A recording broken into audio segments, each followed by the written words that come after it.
बोए जाते हैं बेटे और उगाती हैं बेटियां, खाद पानी बेटों में लहलहाती हैं बेटियां। एवरेस्ट की ऊंचाइयों तक ठेले जाते हैं बेटे और चढ़ जाती हैं बेटियां। जीवन तो बेटों का है, जीवन तो बेटों का है और मर मिटती हैं बेटियां। सर, कैसे ये रचना अपना एक रूप ले पाई और कैसे ये आज फिल्म फेस्टिवल्स तक पहुंची है? आधुनिक समय में भी जहाँ जहाँ ढोल का प्रयोग किया गया, वही घटना, वही उत्सव एक बहुत बड़ा उत्सव में तब्दील हो गया। और ये जो है आज अपनी नई पीढ़ी को अपना ढोल थामने के लिए तैयार नहीं है, क्योंकि वो कह रहा है कि इससे कुछ हासिल नहीं होना। आप बहुत प्यार के दो शब्द बोल देंगे, उससे पेट थोड़ी भरेगा। जमनदास का अपना सेट है, वो कहता भाई मेरा इतना बनता है, मतलब वो पहले ही तय कर कम देता नहीं है। लूंगा। वो जो ट्रेडिशनल चीज़ नहीं है कि आप आओ साहब मुट्ठी के अंदर जितना देंगे वो नहीं, वो एक फिक्स है। हमारे यहाँ क्या सिस्टम है कि जो सेवा ले रहे हैं ना, पारिश्रमिक वो तय करते हैं। पारिश्रमिक तुमको कितना देना है वो मैं तय कर रहा हूँ। अगर मुझे चिंता है तो मैं सिर्फ चिंता अपने भाषणों में या मैं अपनी किताब में व्यक्त कर रहा हूँ। सिर्फ मैं ऐसा ही ना करूँ ना। देख, तेरे जाकर सुन करके हम जम ना जाते हैं। हम में कई, तूने अभी आज तक अपनी पूरी जिंदगी में ऐसा नहीं देखोगे कि तू जागर गा रहा है जब तक नहीं आए। हम तो जागृत हो जाते हैं, पर तू हमको रहने दे, हम जागृत हैं। तो अब इनको जागृत कर, अपने गाँव वालों को। चांचड़ी झमाको जब हम कहते हैं तो इसका मायने क्या निकलता है, इसके मतलब क्या है? चांचड़ी झमाको एक्चुअली है क्या? तो झमाको टेक है और चांचड़ी गीत और नृत्य की विधा है। सर, जब प्रीतम बर्तुआन, नेगी, किशन महिपाल ऐसे जैसे गायकों के साथ आप बैठते हैं, आप साहित्यकार हैं, वो गीतकार हैं, तो जब इनके साथ आपका डिस्कशन होता है गीतों को लेकर के, तो क्या इनपुट होते हैं कि जो नंदकिशोर अटवाल ने दे दिया वही फाइनल है, या गायक अपने इनपुट भी जोड़ते हैं और फिर उसको हमारे सामने पेश करते हैं? तो उन्होंने कुछ तो जो जागरों की, जो नंदा देवी जागरों की ओरिजिनल धुन थी, कुछ तो उन्होंने उसका उपयोग किया और कुछ अपनी भी क्रिएट की उन्होंने धुनें जो जो उनके इलाके में गाई जाती है। कुछ अपना क्रिएशन भी था उनका। चांचड़ी झमाको अब क्या सिर्फ किताबों में रह गया या लोक में अभी भी गाया जा रहा है? शहरीकरण हो रहा है तो लोक से तो ये चीज़ें कम हो रही हैं और वो होंगी भी। बूढ़ा अब ऐसे शिखर पर बैठा है कि कभी भी नीचे लुढ़क सकता है। इंतज़ार है किसी युवक का कि उसका लुढ़कना देखे और अंतिम गति के लिए देश गए बेटे को फोन मिलाए। स्त्री और पहाड़ को आप किस नज़रिए से देखते हैं, पहले के समय में और आज के मौजूदा टाइम में? ये सारा खेल जो है तुलना का है। मतलब अगर हम पहाड़ के जीवन को आज से 50 साल पहले के जीवन को देखेंगे, आज के जीवन को देखेंगे तो बहुत चेंज आ गया है। नंदा देवी राजजात कैसे शुरू हुई और किसने इसकी शुरुआत की होगी? वो नंदा का पुराना उल्लेख बद्रीनाथ के वही उसमें मिलता है, वो खाते वगैरह में, और बहुत पुराना उल्लेख नहीं मिलता है। मानव बलि की भी एक प्रथा कभी हुआ करती थी यहाँ पर, तो वहाँ बलि चढ़ाने वाले थे, तब तक देखा उन्होंने कि उसकी उंगली कटी हुई है, तो डॉक्टर ने कहा रही है तो खंडित आदमी है। सर, मानकीकरण को लेकर के कब हम एक लिपि सामने रख पाएंगे, कम से कम उसके शुरुआती फॉर्म में, कि भाई अब गढ़वाली इस फॉर्म में लिखी जाएगी, कुमाऊनी इस फॉर्म में लिखी जाएगी? आप अगर मेरा इंटरव्यू कुमाऊनी में लेंगे तो ऐसे जो समाचार चैनलों पे एक सामान्य, उसके लिए हमको एक सामान्य स्टैंडर्ड कुमाऊनी की ज़रूरत पड़ेगी। ये ऐसा नहीं है कि जैसे पिथौरागढ़ वाला अपने यहाँ की कुमाऊनी में मतलब एक औपचारिक बात कर रहा है या दूसरे के, तो इसके लिए हमको थोड़ा सा मानकीकरण की ज़रूरत है। हिल टॉक्स के आज के एपिसोड में हमारे साथ वो मेहमान हैं जो उत्तराखंड के लोक में मजबूत और गहरी पैठ रखते हैं। वो जब उत्तराखंड के लोक संगीत और लोक गीतों को लेकर बात करते हैं, उसको लेकर कुछ लिखते हैं, तो चांचड़ी झमाको जैसा एक वृहद संग्रह हमारे सामने होता है और इसके कई गीत आपने कई गायकों के मुख से सुन लिए होंगे। वो जब समाज पर, उत्तराखंड के समाज की बात करते हैं तो मंगलू जागरिया की तरफ से वो चोट करते हैं उस व्यवस्था पर जो सरकार की इंतज़ार में रहती है कि कब सड़क आएगी, कब व्यवस्थाएं होंगी और कब हमारे देवी देवताएं खुश होंगे। और जब वो बात करते हैं अपने समाज की, अपने संस्कारों की, तो वो ढोल पर भी बात करते हैं और जमनदास ढोली के ज़रिए वो लिखते हैं और उनकी व्यथा और उनके यथार्थ को हमारे सामने रखते हैं। आज हमारे साथ जो मेहमान हैं उनका नाम है नंद किशोर हटवाल। नंद किशोर हटवाल जी उत्तराखंड के लोक जगत को बखूबी जानते हैं।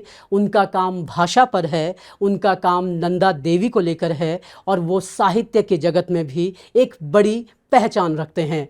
सर, आपका बहुत बहुत स्वागत। थैंक यू वेरी मच हमें टाइम देने के लिए। तो सर, शुरुआत इस इंटरव्यू की मैं आपके साथ उसी से करना चाहूँगा। सबसे पहले जमनदास ढोली आपकी एक नाटक आपका है जो आपने ढोलियारों पे लिखा हुआ है, ओजियों पे लिखा हुआ है। एक फिल्म में कन्वर्ट हो चुकी है। ढोली नाम से फिल्म जो है अब फिल्म फेस्टिवल्स में चल रही है। पहले इसकी जर्नी से हम शुरुआत करना चाहेंगे और उसके बाद हम ढोलियों पर बात करने के बाद नंदा पर भी बात करेंगे, हम भाषा को लेकर के भी बात करेंगे और कुछ और किस्से कहानियाँ हैं जो नंद किशोर हटवाल जी से जुड़ी हुई हैं, उन पर भी बात करेंगे। लेकिन जमनदास ढोली की बात करते हैं। सर, कैसे ये रचना अपना एक रूप ले पाई और कैसे ये आज फिल्म फेस्टिवल्स तक पहुँची है? ये मूल रूप से मेरा एक नाटक था और जो अब छप चुका है जी। और असल में मेरा जो बचपन है चमोली जनपद में मेरा जन्म हुआ, जो चमोली के जोशीमठ विकास खंड में सीमांत विकास खंड है। तो वहीं पर मेरी पूरी शिक्षा दीक्षा पूरा बचपन वहाँ पे बीता। तो जैसा कि आप सभी लोग विज्ञ हैं कि गढ़वाल में बहुत सारे उत्सव, परंपराएं, मेले और जो भी सांस्कृतिक घटनाएं होती हैं उसमें ढोल का बहुत अहम योगदान होता है, ढोल और ढोल वादकों का। ये बहुत बचपन से मैं सुनता आ रहा था और वाद्य यंत्रों के नाम पे हमने सबसे पहले ढोल ही सुना और ढोल ही देखा। खासकर जिन गांवों में रामलीला होती थी वहाँ तो हारमोनियम और तबला देख लेते थे, लेकिन जिन गांवों में रामलीलाएं नहीं होती थी वहाँ कोई भी वाद्य यंत्र, ढोल, दमाव और भंकोर ही देख पाते थे बच्चे। तो ढोल की तालें हमारे जेहन में बसी हुई थी बचपन से और जाहिर है कि क्योंकि वो आर्ट है, आर्ट फॉर्म है तो आकर्षित भी करती रही है सभी को। धीरे धीरे मैं जब नौकरी पे लगा तो मेरे मन में ढोल पर कुछ करने का मन था। तो मैंने उस पीरियड में ढोल पर एक आध लेख, पहले मेरा मन था कि मैं एक आध लेख लिखूंगा ढोल पे। तो लगभग 94 के आसपास मैंने ढोल पर एक फीचर लिखा, वो अमर उजाले में छपा भी था उस समय। उस फीचर को लिखते हुए उस समय औपचारिक अनौपचारिक रूप से मैंने कुछ ढोल वादकों से बात की तो बहुत सारी जानकारियाँ मुझे मिली, बहुत सारा ज्ञान उनके माध्यम से मिला। हमारे यहाँ के थे, एक ढोल बजाते थे वो, उनसे मैं बातचीत करता था खूब सारी। तो जब मैं उनसे ढोल पे बात करता था तो मैं ये महसूस करता था कि उन्हें बहुत अच्छा लगता था, क्योंकि कोई भी व्यक्ति हमारे समाज का उनसे उनकी कला पर बात नहीं करता था, उनके उस हुनर पर बात नहीं करता था, उनके हुनर को वो जानना नहीं चाहता था, उनके संघर्ष को और उनके उस सौंदर्य को उन पर आमतौर पर नहीं करते थे लोग। तो वो बहुत शानदार तरीके से ढोल के बारे में, उसकी महत्ता, उसकी तालों के बारे में बताते थे मुझको। उसके बाद जब मैंने ये फीचर वगैरह लिखा तो मैंने फिर एक आध ढोल वादकों के मैंने इंटरव्यू भी लिए थे, वो भी अखबार में छपे हुए हैं वो। तो मुझे लगा यार ये जो जितना हम इसको कम आंक रहे हैं ये उतना ही गहरा है। फिर धीरे धीरे ये चेतना भी आई इस पर काम करते हुए, इसको समझते हुए कि ढोल हमारे उत्तराखंड में सिर्फ एक मनोरंजन का वाद्य नहीं है, ये पूरा, इसमें हमारी पूरी संस्कृति घुली मिली हुई है। आपने ये महसूस किया होगा कि उत्तराखंड में जितने भी आंदोलन हुए हैं उनमें ढोल की बहुत प्रमुख भूमिका रही है। और सबसे नया हम उत्तराखंड आंदोलन में देख रहे हैं, उत्तराखंड आंदोलन में ढोल ने जिस तरह से अपनी भूमिका निभाई है वो एक उल्लेखनीय है। हालांकि उस तरह से ढोल को वो योगदान, ढोल और ढोल वादकों को वो योगदान नहीं दिया गया। इतिहास में भी बहुत सारे स्वतंत्रता आंदोलन में जो हम पढ़ते हैं उस समय भी ढोल के योगदान की बात की जाती है। नशा नहीं रोज़गार दो आंदोलन में ढोल था। चिपको आंदोलन बहुत बड़ा जो आंदोलन था, इसमें तो हमारे पास तस्वीरें भी दिखती हैं ढोल बजाते हुए ढोल वादकों की। तो और जीवन से लेकर के जब जन्म होता है बच्चे का, तो जन्म के समय पे फिर ढोल वादकों को बुलाते हैं। उसके जितने भी संस्कार हैं बिना ढोल के तो वो होते ही नहीं है पूरे। लेकिन आधुनिक समय में, ये तो परंपरागत चीज़ें हो गई, लेकिन आधुनिक समय में भी जहाँ जहाँ ढोल का प्रयोग किया गया, वही घटना, वही उत्सव एक बहुत बड़ा उत्सव में तब्दील हो गया। आप किसी मेहमान के स्वागत में अगर ढोल ले जाते हैं तो वो स्वागत एक बहुत बड़ा स्वागत हो जाता है। आप किसी छोटे से आयोजन में अगर ढोल बजा देते हैं तो वो छोटा आयोजन बहुत ही भव्य हो जाता है, बहुत विशाल हो जाता है। लोग बोलते अरे साहब वहाँ तो ढोल भी आ रखे, मतलब उसकी कुछ गरिमा ही बढ़ जाती है। तो ये चीज़ें बहुत समय से मेरे अंदर घुमड़ रही थी, तो मुझे लगा कि इस पर जो है कुछ लिखा जाना चाहिए। तो मैंने करीब 8, 9, 10 वर्ष 9, 10, 11 में ये नाटक के रूप में इसको लिखना शुरू किया। पता नहीं मैं शुरुआत किस चीज़ से कर रहा था, नाटक लिख रहा था, उपन्यास लिख रहा था लेकिन लिखते लिखते वो एक नाटक जैसा बन गया वो। और फिर ये 13-14 के आसपास ये पूरा हो गया था नाटक।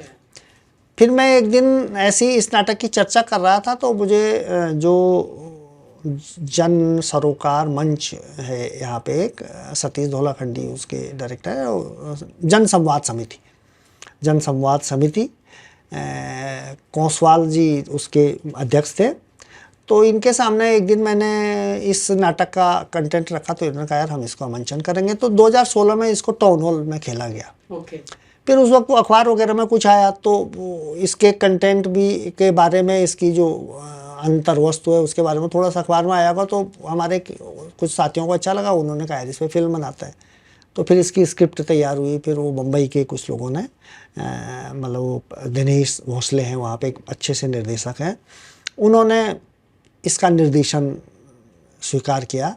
तो फिर स्क्रिप्ट भी लिखी उन्होंने, और तब जाकर फिल्म के रूप में काम किया है। सर, इस फिल्म की अगर हम बात करें, ढोली की बात करें या फिर जमनदास ढोली की बात करें, इसमें हाँ आपने दिखाया है कि एक जो ढोल बजाने वाला औजी है वो बहुत सशक्त इसमें दिखाने की कोशिश की गई कि भाई वो है, उसमें वो दम है, वो दमखम है। लेकिन सर जब हम रियल लाइफ में आते हैं और जब हम अपने औजियों की बात करते हैं, जब हम अपने ढोल की बात करते हैं, तो दोनों मुझे कहीं ना कहीं उपेक्षित होते हुए नज़र आते हैं। आपकी शादियों में अब वो नजीबाबाद के बैंड आने लग गए हैं, ढोल आपका थोड़ा ना कहीं बस मंगल स्नान में थोड़ा सा बजा, उसके बाद भूल जाते हैं। उसी की तरह औजियों की स्थिति भी है। औजी जो है आज अपनी नई पीढ़ी को अपना ढोल थामने के लिए तैयार नहीं है, क्योंकि वो कह रहा है कि इससे कुछ हासिल नहीं होना, इससे उसका घर नहीं चलना, इससे उसका जीवन यापन नहीं हो सकता। तो सर जमनदास ढोली की जो कहानी हम पर्दे पर देखते हैं वो रियल लाइफ में क्या पॉसिबल हो पाएगी? हाँ, ये सवाल और लोगों ने भी मुझसे पूछा। तो असल में क्या होता है कि जैसे समाज में 2-3 तरह के दृश्य हमारे पास होते हैं। एक तो बिल्कुल एक्चुअल जो स्थितियां हैं वो अधिसंख्यक लोगों की स्थितियां होती हैं, लेकिन उन्हीं अधिसंख्यक लोगों में कई बार क्या होता है कि इक्के दुक्के ऐसे लोग होते हैं जो हीरे की तरह चमकते हैं। तो कई बार क्या होता है कि हमारा जो पात्र होता है, हमारा जो चरित्र होता है, हम अगर ढोल वादकों पर लिख रहे हैं तो हम हमेशा उनकी वो वाला कैरेक्टर उठाते हैं जो असफल हुए हैं, असहाय है।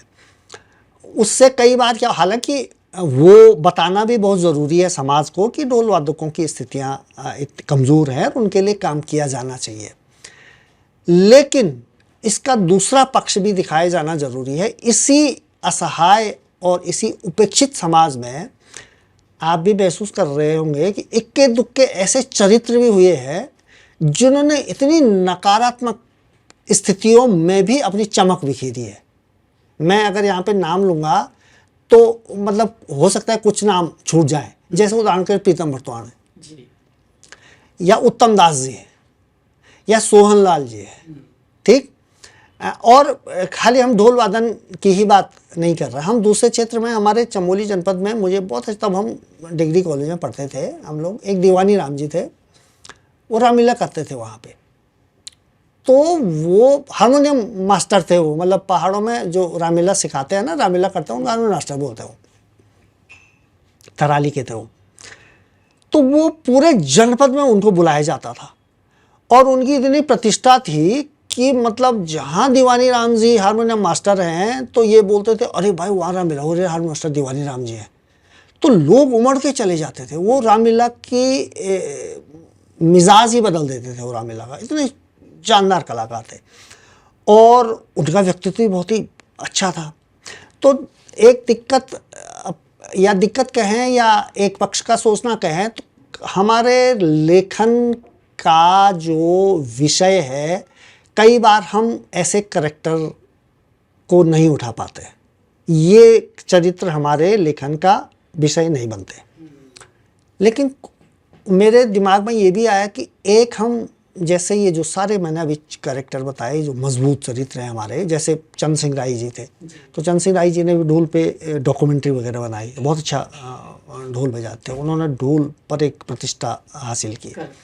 अभी हम प्रीतम बर्तवान की बात करें तो अंतर्राष्ट्रीय स्तर पर प्रसिद्ध है वो, और ढोल को जो उन्होंने ग्लैमर दिया है, जो सम्मान दिया है, वो ऐतिहासिक है वो। उत्तम दास जी, मेरा ऐसा मानना है, मेरा विश्लेषण वो भी हो सकता है, एक पहला व्यक्ति हैं उत्तम दास जी जिन्होंने सिर्फ ढोल को लेकर के मंच पर कार्यक्रम दिखाया, सिर्फ ढोल, वरना ढोल वाद्य नहीं उसके साथ भाई, वरना ढोल हमेशा सहवाद्य रहा है ना। यस भाई मुख्य कार्यक्रम है पांडव नृत्य और किनारे पर बज रहा है ढोल, मुख्य कार्यक्रम है पौड़ा नृत्य, किनारे पर बज रहा है ढोल, अतिथि आ रहे हैं उनके स्वागत में ढोल बज रहा है। उत्तम दास जी ने एक हिम्मत दिखाई कि सिर्फ ढोल और ढोल वादन और उस पर दर्शकों को बांधे रखना, तो ये एक मजबूती हुई। एक ये जो ढोल वादन की दुनिया में, ढोल वादन के क्षेत्र में एक ये मेरी दृष्टि में एक नया एक अध्याय था। ढोल का स्वतंत्रता का जो स्वतंत्रता दिवस है, स्वतंत्रता दिवस के अवसर पर दिल्ली परेड में बजना, यहाँ से पहुँचना और वहाँ अपने झंडे गाड़ कर आना, लखनऊ के कार्यक्रमों में ढोल का जाना, ये सब चीज़ें, ये जो सकारात्मक चीज़ें हैं, मेरे दिमाग में ये था कि कुछ इसकी सकारात्मक चीज़ें भी लाई जाए। वो तो अपनी जगह है ही, वो विडंबना भी है इसमें नाटक में, लेकिन इसमें कुल मिलाकर जमन दास का ऐसा कैरेक्टर गढ़ा हुआ है, इसको आप हमारे सपनों का राजकुमार, सपनों का चरित्र भी कह सकते हैं। हम ऐसी आशा करते हैं कि भविष्य में ऐसा हो सकता है और ऐसा हो, जहाँ पर जो हमारे ढोल वादक हैं उनको पर्याप्त सम्मान मिले, सम्मान के साथ उनको पर्याप्त मात्रा में पैसे भी मिले, और इसमें पैसे वाले पक्ष पर भी बहुत जोर दिया गया है। मेरे कुछ साथी, जैसे इसमें एक जगह पे जमन दास से जब कोई गांव वाले ढोल बजाने की बात करते हैं ना, तो जमन दास का अपना सेट है, वो कहता भाई मेरा इतना बनता है, मतलब वो पहले ही तय कर देता है। वो जो ट्रेडिशनल चीज़ नहीं है कि आप आओ साहब मुट्ठी के अंदर जितना देंगे वो ना, नहीं, वो एक फिक्स है। भाई पैसा एक बहुत बड़ी चीज़ होती है ना, पैसा एक तरह का सम्मान भी होता है। आप उसको ठीक ठाक धनराशि, किसी ढोल वादक को ठीक ठाक धनराशि दे के बुला रहे हैं तो वो उसका सम्मान है। खाली कोरे सम्मान से क्या करेंगे आप बहुत प्यार के दो शब्द बोल देंगे, उससे पेट थोड़ी भरेगा। तो ये वाली मनोदशा के लिए हमको तैयार होना चाहिए, तभी ढोल का सम्मान भी होगा, ढोल वादकों की आर्थिक स्थिति भी अच्छी होगी। तो ये इस तरह के कुछ इसमें विमर्श भी हैं, इस विमर्श हैं। और सही कहा सर आपने कि ये जो जैसे कि हमारे आर्टिस्ट आते हैं, बॉलीवुड से आते हैं, हम प्रीतम को बुलाएंगे या नेगी को बुलाएंगे तो वो अपना एक चार्ज करते हैं कि भाई मेरी ये फीस है, आप ये दो। पर हम ढोल वालों से ये उम्मीद नहीं करते, हम बोलते हैं कि वो हमारा ओजी है भैया, चलो जो मन गया है वो दे दो। तो वो स्थिति बदलना ज़रूरी है। सर यहाँ पर मैं ढोल पे भी हम बात करेंगे, उस पर जाने से पहले ओजियों को लेकर के एक सवाल और रखना चाह रहा हूँ मैं कि जो लोग हैं, लोगों के बीच एक तो क्योंकि वो जातिगत भेदभाव तो है ही, उसकी वजह से एक फ़र्क हमने पहले ही रखा हुआ है। दूसरा फ़र्क हमारे जहन में ये है कि ये ढोल बजाने वाला है, इसकी वैल्यू वो नहीं है जो हमारी है। तो कैसे हम जो ये नजीबाबाद के बैंड अब आ रहे हैं, जो नए संगीत हम अपनी शादियों में इंट्रोड्यूस कर रहे हैं, कैसे ढोल को उसमें बढ़ावा दिया जा सकता है, और कैसे इस जमनदास ढोली के पास जो स्थिति आई है जहाँ पर वो कर सकते हैं कि नहीं भैया मेरी ये फीस है, मुझे ये चाहिए, कैसे इस स्थिति में हम अपने ओजियों को पहुँचा सकते हैं? क्या एक ब्लूप्रिंट हो सकता है इसमें? इसमें ऐसा होता है, जमनदास एकदम रियलिस्टिक फॉर्म में बात करता हो, जो वास्तविक स्थितियाँ हैं। जमनदास के माध्यम से जमनदास जो जो ढोल को लेकर के जिन लोगों को चिंता है, जिनको भी ये चिंता है कि ढोल समाप्त हो रहे हैं और ढोल का समाप्त होना बहुत ख़राब है, ठीक, उसमें आप हम लोग सब शामिल हैं। आपको हमको अगर बहुत चिंता है तो आप अभी कह रहे हैं जैसे नजीबाबाद से बैंड आ रहे हैं, वो आ रहे हैं, वो इसलिए आ रहे हैं कि हम ढोल वादकों को पर्याप्त मात्रा में पारिश्रमिक नहीं दे रहे हैं। अगर मुझे चिंता है तो मैं सिर्फ चिंता अपने भाषणों में या मैं अपनी किताब में व्यक्त कर रहा हूँ, सिर्फ मैं ऐसा ही ना करूँ ना, मैं व्यवहार में भी अपनी चिंता को रखूँ और मैं व्यवहार में उसको लागू करूँ। जैसे कि मैं व्यवहार में उनको अगर आमंत्रित करता हूँ तो एक तो सम्मान दूँ और दूसरे में उनको पर्याप्त मात्रा में पैसे दूँ, पर्याप्त मात्रा में धनराशि दूँ, ताकि वो सम्मान सिर्फ कोरा भाषणों का सम्मान न हो। जैसे कई बार मतलब ये भी होता है कि पिछले कुछ समय से ऐसा भी ट्रेंड चल पड़ा है कि अब ढोल वादक बुला दिया कहीं पे किसी समारोह में, उनको सम्मानित कर दिया, एक शॉल डाल दिया और सम्मानित कर दिया। साहब ठीक है, वो भी अपने जगह पे होना चाहिए, लेकिन उसके साथ साथ उनके रोज़गार परक स्थितियाँ होनी चाहिए ढोल की। अगर आप देखिए, अगर कल के दिन ढोल वादक बहुत अच्छे लाभ का सौदा बन गया और ढोल वादन में अच्छी खासी कमाई अगर होने लगी, ठीक, और मेरा तो व्यक्तिगत रूप से ये मानना है कि अगर उसमें ढोल अगर ठीक ठाक पैसा मिल रहा है उनको बढ़िया सा, और तो ढोल खत्म होने की चिंता करने की हमको जरूरत नहीं, उसके लिए रोने की जरूरत ही नहीं है, वो खुद ही सर्वाइव हो जाएगा।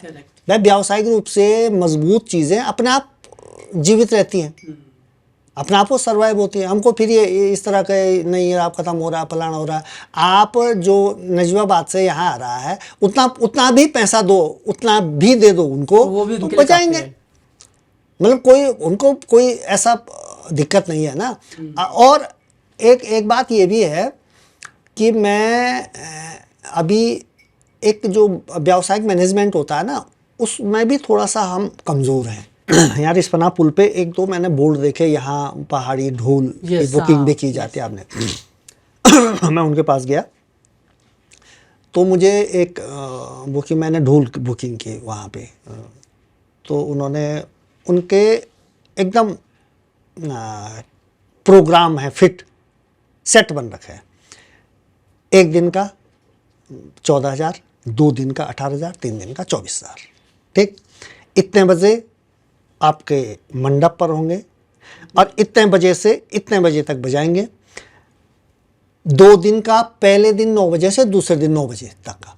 मैंने उनसे कहा यार ये शादी का लगन जो है 9:30 से शुरू है, तो 2 दिन का आप 18 कह रहे हैं, तो अब आधा घंटा और बढ़ा दो, उनका 18 दे देंगे। उन्होंने कहा 1 मिनट भी ज़्यादा लगेगा तो आपको 3 दिन का देना पड़ेगा। क्लियर चीज़ है ना, क्लियर डीलिंग सिस्टम बनाया हुआ उन्होंने, क्लियर डीलिंग है।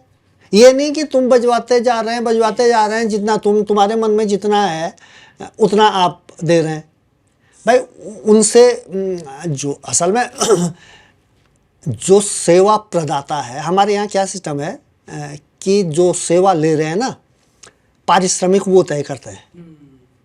पारिश्रमिक तुमको कितना देना है वो मैं तय कर रहा हूँ, ठीक। जबकि होता क्या है, मुझे कितना लेना है, मेरा क्या बनता है ये, लेकिन हमने उलट रखा है सिस्टम। तो आप उनको तय करने दीजिए, उनके जो रेट हैं उस पर हाँ बोलिए, आप शिफ्ट मत करो। जो वो कह रहे हैं भाई आज के समय में तो जो जितना भी बनता है आप ठीक ठाक हो। अच्छा, वो फिर उसने ये बताया मुझे उसने कहा पिछले सीजन में गुरुजी मैं, अच्छा वो लेता है जैसे 18,000 उनको दिया, क्लियर है उसका, 1,000 मेरा कमीशन है, 1,000 रुपया क्लियर, इतना एडवांस है, इतना आप जब वहाँ पहुँचेंगे इतना देंगे, इतना मेरे खाते में देंगे। वो ये कह रहे थे कि कई बार तो मुझे पता भी नहीं चलता है कि ढोल वादक कौन है, वो सीधे हम फ़ोन करते हैं वहाँ से वहाँ चले जाते हैं, ठीक, सीधे उनको विदा किया, 1,000 मेरे उसमें आया, वहीं से वो घर चले गए, क्लियर चीज़ें हैं। वो कहते हैं मैंने पिछले सीजन में खाली कमीशन ही कमीशन के 1.5 लाख रुपए कमाए, कोई काम नहीं, बैठे हुए हैं, ठीक। उन्होंने रसीद छाप रखी है, उन्होंने नियम छाप रखे हैं, उसमें इतने ढोल वादक को इतने बजे से इतने बजे तक वो काम करेंगे, इतने बजे का ये लगेगा, पूरा जो नियम है, ड्रेस का कोड है उनका, ये ड्रेस पहनेंगे, ये करेंगे। वो ये बता रहे थे मुझे, मैंने ये कहा ना उनसे, मैंने कहा आपका किसी सीजन में ऐसा भी होता है कि भाई बहुत ज़्यादा बुकिंग आ गई, आपने 30 लोगों के कॉन्टैक्ट हैं आपके पास और आपके पास 35 आ गया, तो तब आप क्या करते हैं? तो उन्होंने कहा भाई हमने दिल्ली, कलकत्ता, दिल्ली, हरियाणा, फलाना सब जगह से जो हैं वो नंबर हमारे पास है। तो ये दिल्ली वगैरह में कई लड़के, देहरादून में भी हैं कई लड़के जो, अच्छा उसमें सवर्ण भी बता रहे थे वो, इन्होंने टीम बना रखी 3 लड़कों की, 3-4 लड़कों की, वो होटलों में काम कर रहे हैं, वो अच्छे से ठीक ठाक मैनेजमेंट का काम कर रहे हैं, किसी कंपनी में काम कर रहे हैं। 2 दिन चाहिए ना उनको, 2 दिन फ़ोन करते हैं, वो आता अपना, वो खाना भी नहीं खाते हैं। वो ये कह रहे थे वो बारात में खाना भी नहीं खाते हैं, अपना खाना लेके आते हैं। और इवन कि वो ये कह रहे थे कि भाई जो भी लगभग जो मैंने बता रखा है जिनको, मैं थोड़ा कभी कभी मीटिंग लेता हूँ उनकी, तो उनको ये बता रखा तुम आगे पीछे पियो यार, बारात में पियो ही मत किसी का, और आपको अगर जरा भी आप उपेक्षा और अपमान महसूस करते हैं तो खाना भी मत खाओ, और पैसा अपना उससे लीजिए। तो वो कह रहे थे कि वो ठीक ठाक बच्चे कमा रहे हैं आज की डेट में, लेकिन क्या हो गया कि पहाड़ों में जो ट्रेडिशनल तरीका है ना, उसमें व्यावसायिक दक्षता नहीं है, उसमें शोषण के वो जो परंपरागत तौर तरीकों में जो शोषण के तत्व है, शोषण के दरवाजे खुले हुए हैं। तो इस पर थोड़ा सा दोनों पक्षों को परिवर्तन लाना होगा, क्योंकि सर इसमें दोष कहीं ना कहीं ओजियों का भी है, जिस तरीके से वो खुद को पोर्ट्रे करते हैं, खुद के हाँ भाई हम जो हैं उस तरह के, तो उसमें भी थोड़ा बदलाव की ज़रूरत है मेरे ख्याल से। और जैसे आपने कहा कि अगर जमनदास कर सकता है तो इन्हें भी करना चाहिए। जब शहर वाला कमा रहा है, देहरादून वाला कमा रहा है, तो आप भी कमा सकते हो, बस वो सिस्टम की ज़रूरत है। इसमें एक संवाद ऐसा होता है ना, थोड़ा मैं उसकी चर्चा करना चाहूँगा। उसमें क्या होता है कि वो 2 कैरेक्टर हैं उसमें सवर्ण, तो वो बहुत चिंता व्यक्त करते रहते हैं कि अब तो ढोल ख़त्म हो गया, जैसे आप हम लोग भी कर रहे हैं, यहाँ पे कोई नहीं बजा रहा है, सब पहले संग्राम बजती थी अब वो भी नहीं बज रही। तो जमनदास उनको कहता, वो दोनों को कहता भाई ऐसा है कि मेरे पास एक प्लान है संग्राम बजाने का। वो बोलता है प्लान, कैसा प्लान है?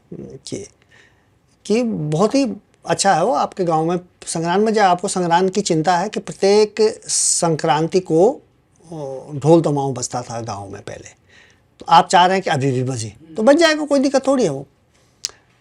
तो कि कैसे बजेगा, क्या वो ऐसा पूछते हैं। तो जमनदास उनसे पूछता है कि आप गांव में कितने परिवार हैं? तो वो कहते हैं 80, 100 परिवार हैं। तो संग्राम में क्या होता है, प्रत्येक परिवार में प्रत्येक परिवार के सामने बजाते हैं। वो कहता है कि ठीक है, आप प्रत्येक के घर के सामने संग्राम बज जाएगी, आप प्रत्येक घर के हिसाब, 100 परिवार हैं तो आप 100 रुपया दीजिए, एक से वसूल कीजिए। तो सब वसूल करके हमको 1 महीने का संग्राम बजाने का इतने रुपए दे दीजिए। संग्राम बन जाएगी, कोई दिक्कत नहीं है। तो वो जो जमनदास का एक दोस्त रहता है राघव, तो सवर्ण है वो, तो वो बोलता अरे यार ये तो बजा के फिर तो मैं भी बजा दूंगा, सही बात बोलता है। ना, एक तरह का ड्रामा है। Correct correct. तो जमन दास उन्होंने पहले से तैयारी की होती है, वो उसका दोस्त है जमन दास का। हाँ तो जमन दास बोलता अच्छा पैसे मिलने लगे तब तू भी बजा देगा। तो वो राघव बोलता अरे यार भाई पैसा ही तो है, पैसा मिलने लगे तो कोई भी बजा देगा भाई। कोई एक परिवार का मतलब 100 परिवार हैं, 100 परिवार 100 रुपये उगा रहे हैं, तो ये तो बहुत पैसा हो रहा है। अरे एक दिन बजाना है, महीने की शुरुआत में बजा देना है। अरे मैं बजाता हूँ। जमन दास बोलता तू क्या बजाएगा यार, तू क्या, मैं जो बजाऊंगा। तो वो बोलता है ना, जमन दास को बोलता है यार तू तो इतना प्रसिद्ध आदमी है। जमन दास बड़ा सुप्रसिद्ध नाम है। तो यार प्रसिद्धि में पैसा थोड़ी आता है, कोई प्रसिद्धों के पैसा थोड़ी आ जाता है, पैसा एक अलग बात होगी। तो वो जो दो व्यक्ति रहते हैं जिनको बड़ी चिंता रहती है कि संग्राम नहीं बज रहा, वो बोलते हैं यार जमन दा आप कैसी बात कर रहे हैं, पैसों के बदले तब बजाएंगे आप संग्राम। तो वो बोलता है तुम क्या समझते, तुम क्या चाह रहे हैं, तुम्हारी चिंता ढोल बजने की नहीं है, तुम्हारी असल चिंता फ्री में ढोल बजाने की है। देखो तुम मना कर दिया ना तुमने, तुम 100 रुपये खर्च नहीं कर पा रहे हैं, तुम्हारी चिंता वो नहीं है। चिंता असल में परंपरागत तरीके से ढोल बजाने की चिंता हमारी। हम अपडेट, हम वो ये भी कहता है जमन दास की आप व्यक्तिगत रूप से तो आधुनिक हो जाते हैं, लेकिन आप समाज को आधुनिक होते नहीं देखना चाहते हैं। आप खुद तो उन जो दो लड़के रहते हैं वो बहुत ही ट्रेडिशनल और बहुत ही नकारात्मक बच्चे हैं वो। तो वो कहते हैं देखो आप अपने परिवार से तो आप बहुत आधुनिक हैं, आपके बच्चे कॉन्वेंट में पढ़ते हैं। वो उसको बोलता है ना, एक पंडित रहता है उसमें, तो उसको बोलता है कि भाई तुमने तो देखो, तुमने चुटिया भी नहीं रखी हुई, तुमने धोती भी नहीं पहन रखी है, आपने तो जीन्स है, जीन्स पहने हुए। मतलब ये हुआ आपने ये फ़ोन रखा, एप्पल का फ़ोन है। तो आप व्यक्तिगत जीवन में तो आप चाहते हैं कि मैं बहुत अपडेट, आपके बच्चे कॉन्वेंट में पढ़ रहे हैं, आपके बच्चे संस्कृत स्कूल में तो नहीं पढ़ रहे हैं, और आप चाहते हैं कि हमारे बच्चे ढोल बजाएं। तो ये सार्वजनिक रूप से समाज का अपडेट होना आपको अच्छा नहीं लग रहा, और व्यक्तिगत रूप से हम अपने को चाहते हैं कि हमारे बच्चे बहुत अपडेट हों। तो ये इस तरह से थोड़ा हमको त्यागना पड़ेगा ये चीज़ें, ऐसा जमन दास उनको कहता है। तो ये बहस में ये होता है कि भाई पैसा एक बहुत बड़ी भूमिका अदा कर सकता है किसी भी। जमन दास ये भी कहता है कि जो कला, जो आर्ट कलाकार को न इज्जत दे सकती है न पैसा दे सकता है, उस कला को जीवित रहने का कोई अधिकार नहीं है। उस कला को, उस परंपरा को, मैं इसको कला और परंपरा के नाम पर एक शोषण का एक हथियार मानता हूँ। अगर वो हमको कमाई नहीं दे रहा, हाँ अगर उससे ठीक ठाक पैसा अर्जित हो रहा है तो चलेगा, तो परंपरा भी जीवित रहेगी, परंपरा जीवित रहेगी, उसको बचाने वाला फिर हमको रोने की जरूरत ही नहीं पड़ेगी। अगर आपको हम लोग आज ही ये तय कर दें कि जो भी छोटे बड़े सारे कार्यक्रमों में आप ढोल वादकों को बुलाएंगे, उनको बहुत अच्छा सा पैसा देंगे, उनको अच्छा सा सम्मान देंगे, तो हमको ये गीत गाने की जरूरत ही नहीं पड़ेगी कि ढोल खत्म हो रहा, ढोल खत्म हो रहा। उनको सम्मान भी दीजिए अगर आपको वास्तविक चिंता है। हाँ अगर आप बोलने की चिंता है, अब हम लोग भी चिंता ही व्यक्त कर रहे हैं, हम लोग भी चिंता ही कर रहे हैं, क्योंकि व्यवहारिक जीवन में एक आपके या मेरे व्यावहारिक जीवन में उतारने से ही नहीं होगा ना, मतलब सामूहिक रूप से सब समाज को अपडेट होने की ज़रूरत है। बहुत ही रोचक किस्सा आपने सुनाया। जमन दास ढोली, आप भी इसको पढ़ सकते हैं, ये समय साक्ष्य प्रकाशन से प्रकाशित हुआ है, अमेज़ॉन पर भी आपको ये मिल जाता है, ज़रूर पढ़िएगा। और ये फिल्म भी उम्मीद करते हैं कि जल्द ही थिएटर्स में भी आएगी फिल्म फेस्टिवल्स के ज़रिए। सर अब थोड़ा ढोल को लेकर के 1-2 सवाल है मेरे, उसके बाद हम आगे बढ़ते हैं। अब मैं वही आपसे समझना चाह रहा हूँ कि मरण में जो ढोल का वादन होता है उसकी क्या प्रक्रिया है, क्यों होता था और कैसे होता है? वो सब में अभी मैंने बताया ना, जितने भी हमारे 16 संस्कार हैं जन्म से लेकर मृत्यु तक के, सभी में ढोल बजाया जाता था। इवन की जैसे आबाजा ढोल, जब कोई मर जाता था तो शोक के समय को, 13 दिन के समय को आबाजा बोलते थे, यानी ढोल न बजाने का समय। फिर जब 13वीं होती थी तो 13वीं के दिन फिर ढोल बजाया जाता था कि यानी कि जो शोक का समय है वो ख़त्म हो गया है। तो उसी तरह लगभग जितने भी होते थे संस्कार परंपरागत, वो उसमें ढोल बजाया जाता। मृत्यु के समय पर सामान्य रूप से जब आदमी आमतौर पे पूरी उम्र लगा के मरता था, तो उनकी मृत्यु यात्रा में जो शव यात्रा है उसमें ढोल बजाने की परंपरा थी। ये पहले ये पूरे गढ़वाल में कतिपय जगहों में भी थी, जैसे चमोली में भी थी ये, और ये बहुत अलग अलग तरह की परंपरा थी। ये मतलब इसमें बहुत स्थानीयता थी। जैसे चमोली में इसमें जब ढोल बजाते थे तो सिर्फ ढोल बजाते थे, और फिर ढोल एक दमाव नहीं ले जाते थे, ढोल बजाते थे खाली, और वहाँ जाते थे। फिर वापस जब आते थे तो उल्टा टाँकते थे, पीठ की तरफ को ढोल टाँगते थे, उसको बोलते थे उल्टू ढोल। मतलब जैसे उल्टा ढोल टाँगने को वहाँ पे अभी बुरा मानते हैं। ढोल को अगर यूँ पीठ की तरफ टाँग दिया तो उसको बोलते थे क्या, तो ना उल्टा ढोल टाँग रखा है। तो वहाँ पे ये था। कुछ जगहों पे क्या करते थे कि जब ढोल वहाँ ले जाते थे शव यात्रा में, जब शव के साथ जाता था ढोल, तो शमशान घाट पे अंत में बजा के उसके पूड़ को फोड़ देते थे। ये भी चमोली और रुद्रप्रयाग की तरफ ये परंपरा थी। खासकर जो बड़े संभ्रांत परिवारों में किसी की मृत्यु होती थी, तो उन किसी बुजुर्ग की, तो उसमें तो बहुत आवश्यक रूप से ढोल बजाया जाता था।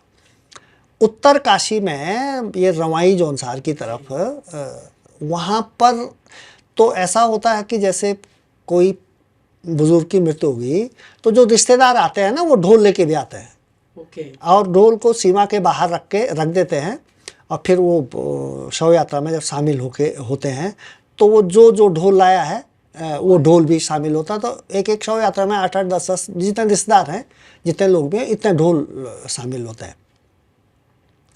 तो फिर वहाँ पर जो है, फिर वो सब वहाँ जो शमशान होता है वहाँ तक जाते हैं, वहाँ से फिर वो उसके साथ जो है शव जलाए जाते हैं। यहाँ पर मैंने आप ओम बदानी जी को की चर्चा हो रही, तो उनके पिताजी की शव यात्रा में बाय द वे मैं भी था उसमें, तो वहाँ मैंने वो ढोल दमाव वाले देखे। यहाँ हरिद्वार में भी, मतलब ये सिर्फ गाँवों में नहीं है यहाँ भी वो लाए हैं उसको। तो एक पुरानी परंपरा थी, लेकिन अब ये धीरे धीरे जैसा कि होता है धीरे धीरे समाप्त हो रही है। और अब ये अच्छा है या बुरा है, ये तो एक अलग चर्चा का विषय है, लेकिन पहले ये था मतलब। और यहाँ तक कि वो ढोल जो है आपदा के प्रति जागरूक करने के लिए भी ढोल का प्रयोग किया जाता है। जैसे कहीं पर आग लग गई तो सूचना देने के लिए ढोल वादक ढोल बजाते थे, उसको बल्कि ददिया ताल बोलते थे। वहीं यहाँ रवाई जौनसार में एक ताल होता था ददिया ताल, वो स्पेशल तरह का ताल होता था। लोग समझ आते अरे भाई कहीं कोई दुर्घटना हो गई, कोई गिर गया या कोई, जिससे कि लोग जागरूक हो जाए। वैसे जो शव यात्रा के ताल थे वो भी एक अलग होते थे। जैसे वो ताल बजते थे तो लोगों को पता लग जाता कि ये वो है। तो ये था ढोल का एक शव यात्रा में भी इसका होता है। और वो जो पैसारा एक बोल रहे हैं आप, वो तो दो ढोलियों के बीच का उसको आप ढोल नृत्य भी कह सकते हैं, या ढोल प्रतियोगिता भी कह सकते हैं, ढोल प्रस्तुति भी कह सकते हैं। तो वो भी एक अपने आप एक बहुत अच्छा नृत्य है। मतलब ढोल से हर चीज जुड़ी हुई है हमारी, कम से कम पहाड़ की, जहाँ तक हम बहुत परंपराएं, नृत्य। अब आप ये देखिए कई जगह तो ऐसा हो रहा है जैसे बारात है, चलिए हम मान लेते हैं कि बारात में डीजे वगैरह से बारात का काम चल जाएगा। लेकिन मंगल स्नान में तो मंगल स्नान के जो ताल हैं वो डीजे पे तो नहीं आ पाएंगे ना, या वेदी फिरने के जो ताल हैं वो डीजे पे नहीं आ पाएंगे। चलिए हम ये भी मान लेते हैं शहरीकरण हुआ, डीजे आ गया, जो भी है, देवता तो नहीं नाच पाएगा। मतलब आप जो पहाड़ के लोग हैं वो पांडव नचाते हैं, बोलते हैं कि हम देवता आ गया, तो वो तो डीजे पर तो आ ही नहीं सकता है ना। तो ऐसे पांडव तो एक उदाहरण है। आप पौड़ा नृत्य चमोली में बहुत ही शानदार होता है, बगडवाल नृत्य, डांस की, ढोल अगर खत्म होगा तो डांस की बहुत सारी फॉर्म भी खत्म हो जाएगी ना। तो वो तो उसका तो कोई सब चीज़ का विकल्प नहीं है ना, कुछ चीज़ों को तो आप ढूंढ लेंगे। तो ये ढोल को जिंदा रखना, अपनी परंपराओं को जीवित रखने के लिए बहुत जरूरी आर्ट फॉर्म है। वो आर्ट को, जैसे आप कला को हम जीवित रखने की बात करें, वो ढोल भी एक कला है, वो जीवित रहनी चाहिए कला के रूप में, एक सम्मानजनक कला के रूप में रहनी चाहिए। आप हम लोगों को सभी को उसका प्रयास, व्यवहारिक धरातल पर भी प्रयास करना चाहिए ना, कुछ त्याग करना चाहिए। मतलब थोड़ा हम पैसों का त्याग करें, थोड़े अपने अहम को त्यागें, थोड़ा परंपराओं को, दकियानुसी परंपराओं को बाहर रखें, 2 कदम हम बढ़ें, उनके उन्नयन की बात करें। बाकी तो ये कई बार ये भी सवाल उठता है ना कि भाई ढोल बजाना मतलब अच्छी बात नहीं है जो ढोल वादक हैं, तो इसको हम एक रोजगार का बेसिक जरिया माने ना, परंपरागत जरिया। बाकी तो हमारे दूसरे ढोल वादकों के लिए बाकी दूसरे रास्ते तो खुले हैं ना भाई। जैसे एक परिवार, जैसे मैं एक ऐसे ढोल वादक को जानता हूँ जिन्होंने ढोल वादन से ठीक ठाक पैसा कमाया, और इतना पैसा उन्हें हम दें कि ताकि उनकी अगली पीढ़ी ठीक से पढ़ पाए ना। पढ़ने के लिए भी तो पैसा चाहिए।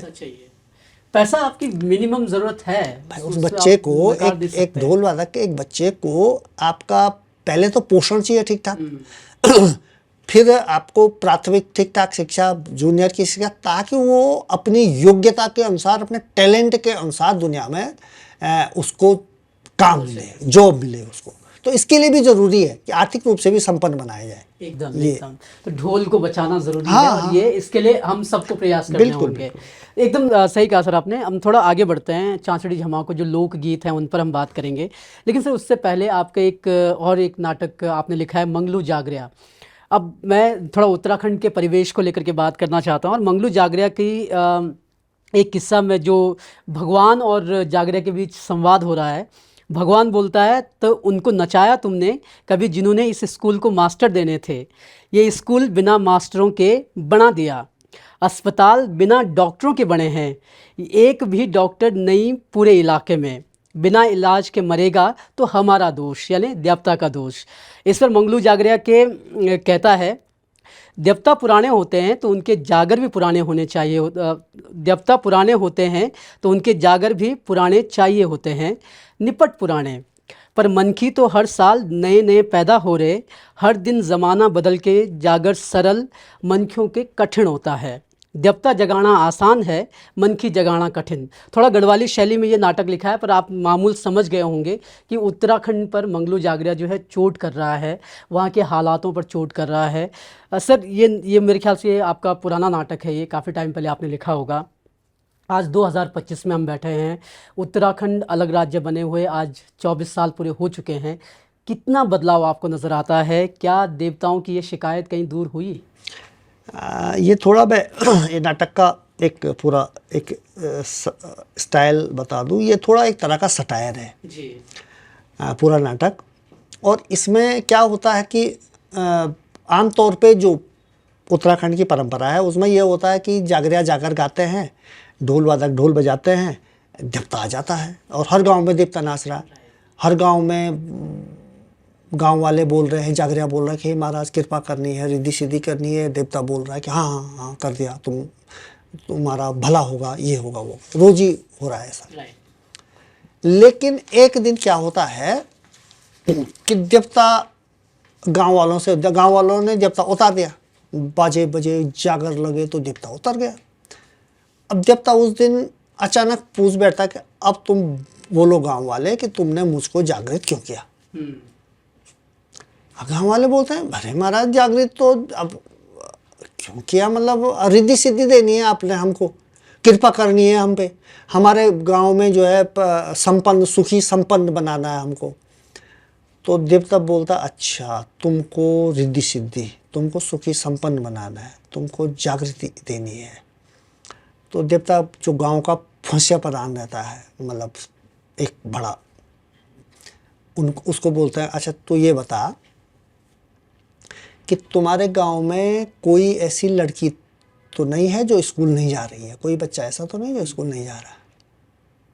तो बोलता, वो सोचता, वो बोलता अब ये तो मेरे को पता ही नहीं। तो देवता उसको डांटता है, बोलता अच्छा तेरे को ये, अच्छा चल तू ये बता किसी महिला को यहाँ किसी औरत को एनीमिया तो नहीं है। अब उन सबको बड़ा आश्चर्य होता, बोलता है आज तब तक क्या सवाल पूछ रही है, एनीमिया, कोई स्कूल, आउट ऑफ स्कूल। वो बोलता है पता नहीं, अब ये तो हमको पता है। अच्छा जब चलो ये तुमको पता नहीं है, जब तो बोलती यहाँ तुम गांव में आपस में कोई छुआछूत वगैरह तो नहीं है यहाँ। बोलता है यार ये देवता को आज क्या हो गया है। देवता फिर उनको डांटता, देवता बोलता अच्छा तुमको ये कुछ भी ये पता नहीं है कि तुम्हारे यहाँ कौन स्कूल नहीं जा रहा है, किसके लिए पोषण की कमी है, कौन गरीबी में है, क्यों है, तुम्हारे गांव में कितना छुआछूत है, कितना भेदभाव है, ये इसके प्रति तुम्हारे कोई चेतना नहीं है। और तुम कह रहे हमको रिद्धि सिद्धि दे दो। डांटता फिर देवता उनको, वो उसको भगा देता है। वो जो प्रधान रहता है वहाँ का बड़ा बना रहता है, बोलता है चट हट मेरे सामने से, इतना तक तेरे को पता नहीं है कि तुम्हारे यहाँ ये चीज़ें हैं कि नहीं है। फिर देवता, अब लोग बोलते हैं यार आज देवता, फिर देवता बोलता है इस सारा गांव सो रखा है। फिर देवता ये कहता है कि भाई तुम सोए हुए लोग हैं, सोए हुए लोगों पर कभी भी कृपा नहीं होती है। और सुन, हमको मत जगाना, हम जागृत हैं, हम जागृत हैं इसलिए देवता हुए। जागृत आदमी देवता हो जाता है। तुम जिस दिन जागृत हो जाओगे तुम देवता बन जाओगे, तुमको किसी देवता की जरूरत ही नहीं पड़ेगी। इसलिए तू जागृत नहीं, तो सो रखे हैं, तुम सारे के सारे सो रखे हैं मेरे सामने से, हट जाओ।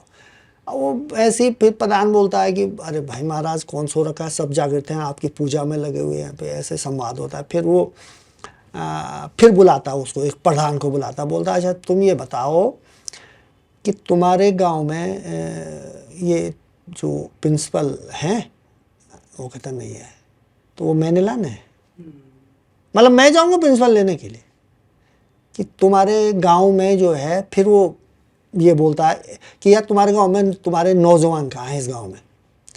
तो देखते कोई जवान ही नहीं है, जवान क्योंकि रोजगार तुमने पैदा नहीं किया, तो यंग तो सब बाहर चले गए। एक नौजवान को बुलाते हैं, कोई एक लड़का रहता है, वो उसको बुलाते हैं, बोलते हैं महाराज ये है, ये तो लड़का है अभी जवान है। तो देवता बोलता अच्छा तो ये जवान लड़का है, तो तू क्या करता है, तू कुछ करता है यहाँ पे। तो कहता है चुप रहता है, नहीं। तू खच्चर चलाता है, बोलता नहीं। गाड़ी चलाता है कमांडर की यात्रा सीजन में कहीं तूने ढाबा ढूबा खोल रखा है। वो कहता नहीं। वो कहता अच्छा तू सब्जी सुब्जी उगा रहा, तो कुछ टमाटर यहाँ पहाड़ों में बहुत अच्छी गोभी होती है, उगा रहा, तो व्यापार कर रहा है। वो कहता नहीं। तो देवता पूछता अच्छा तो तू डीएम साहब होगा तब। तो बोलता है हंसता है वो कहता नहीं डीएम तो नहीं। तो डीएम का लड़का होगा फिर। वो कहता है कि डीएम का लड़का भी नहीं हुआ। तो देवता तब उन सबको बोलता, देवता बोलते ये नौजवान नहीं है, ये बहुत बड़ा डांग है जो तुम्हारे गांव की छाती में रखा हुआ है। ये कुछ भी नहीं कर रहा है, कुछ तुम कर ही नहीं रहे हैं, तब बोल रहे हैं पलायन हो गया। और देवता नचा रहे हैं, देवता को बोल रहे हैं रिद्धि सिद्धि दे दो। तुम्हारे अंदर जागरूकता तो है ही नहीं, आपस में इतनी घृणा है तुम्हारे, कोई प्रेम नहीं है।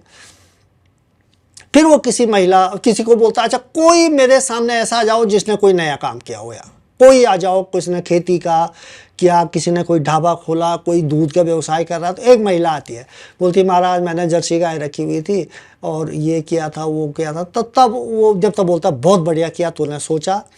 फिर ऐसा करके फिर वो तब जागृया पे जाता है। देवता बोलता देख ले जागृया, देख तेरे जागर सुन करके हम जम ना जाते हैं। हम कहीं तूने अभी आज तक अपनी पूरी जिंदगी में ऐसा नहीं देखोगे कि तू जागर गा रहा है देवता नहीं आए। हम तो जागृत हो जाते हैं, पर तू हमको रहने दे, हम जागृत हैं। तो अब इनको जागृत कर, अपने गांव वालों को। फिर वो तो और हमारे जागर मत लगाना, देवता ऐसा बोलता है ना। फिर वो बोलता है महाराज आप तो मैं तो आपके जागर तो मैंने परंपरा से सीखे, मेरे बाप दादाओं ने सीखे, फिर मैंने सीखा, तो तब हम गा रहे हैं। तो अब लेकिन आप मनखियों के जागर की बात कर रहे हैं, तो वो तो बड़ा मुश्किल काम है। और देवता जगाना सरल और मनखी जगाना बड़ा कठिन होता है।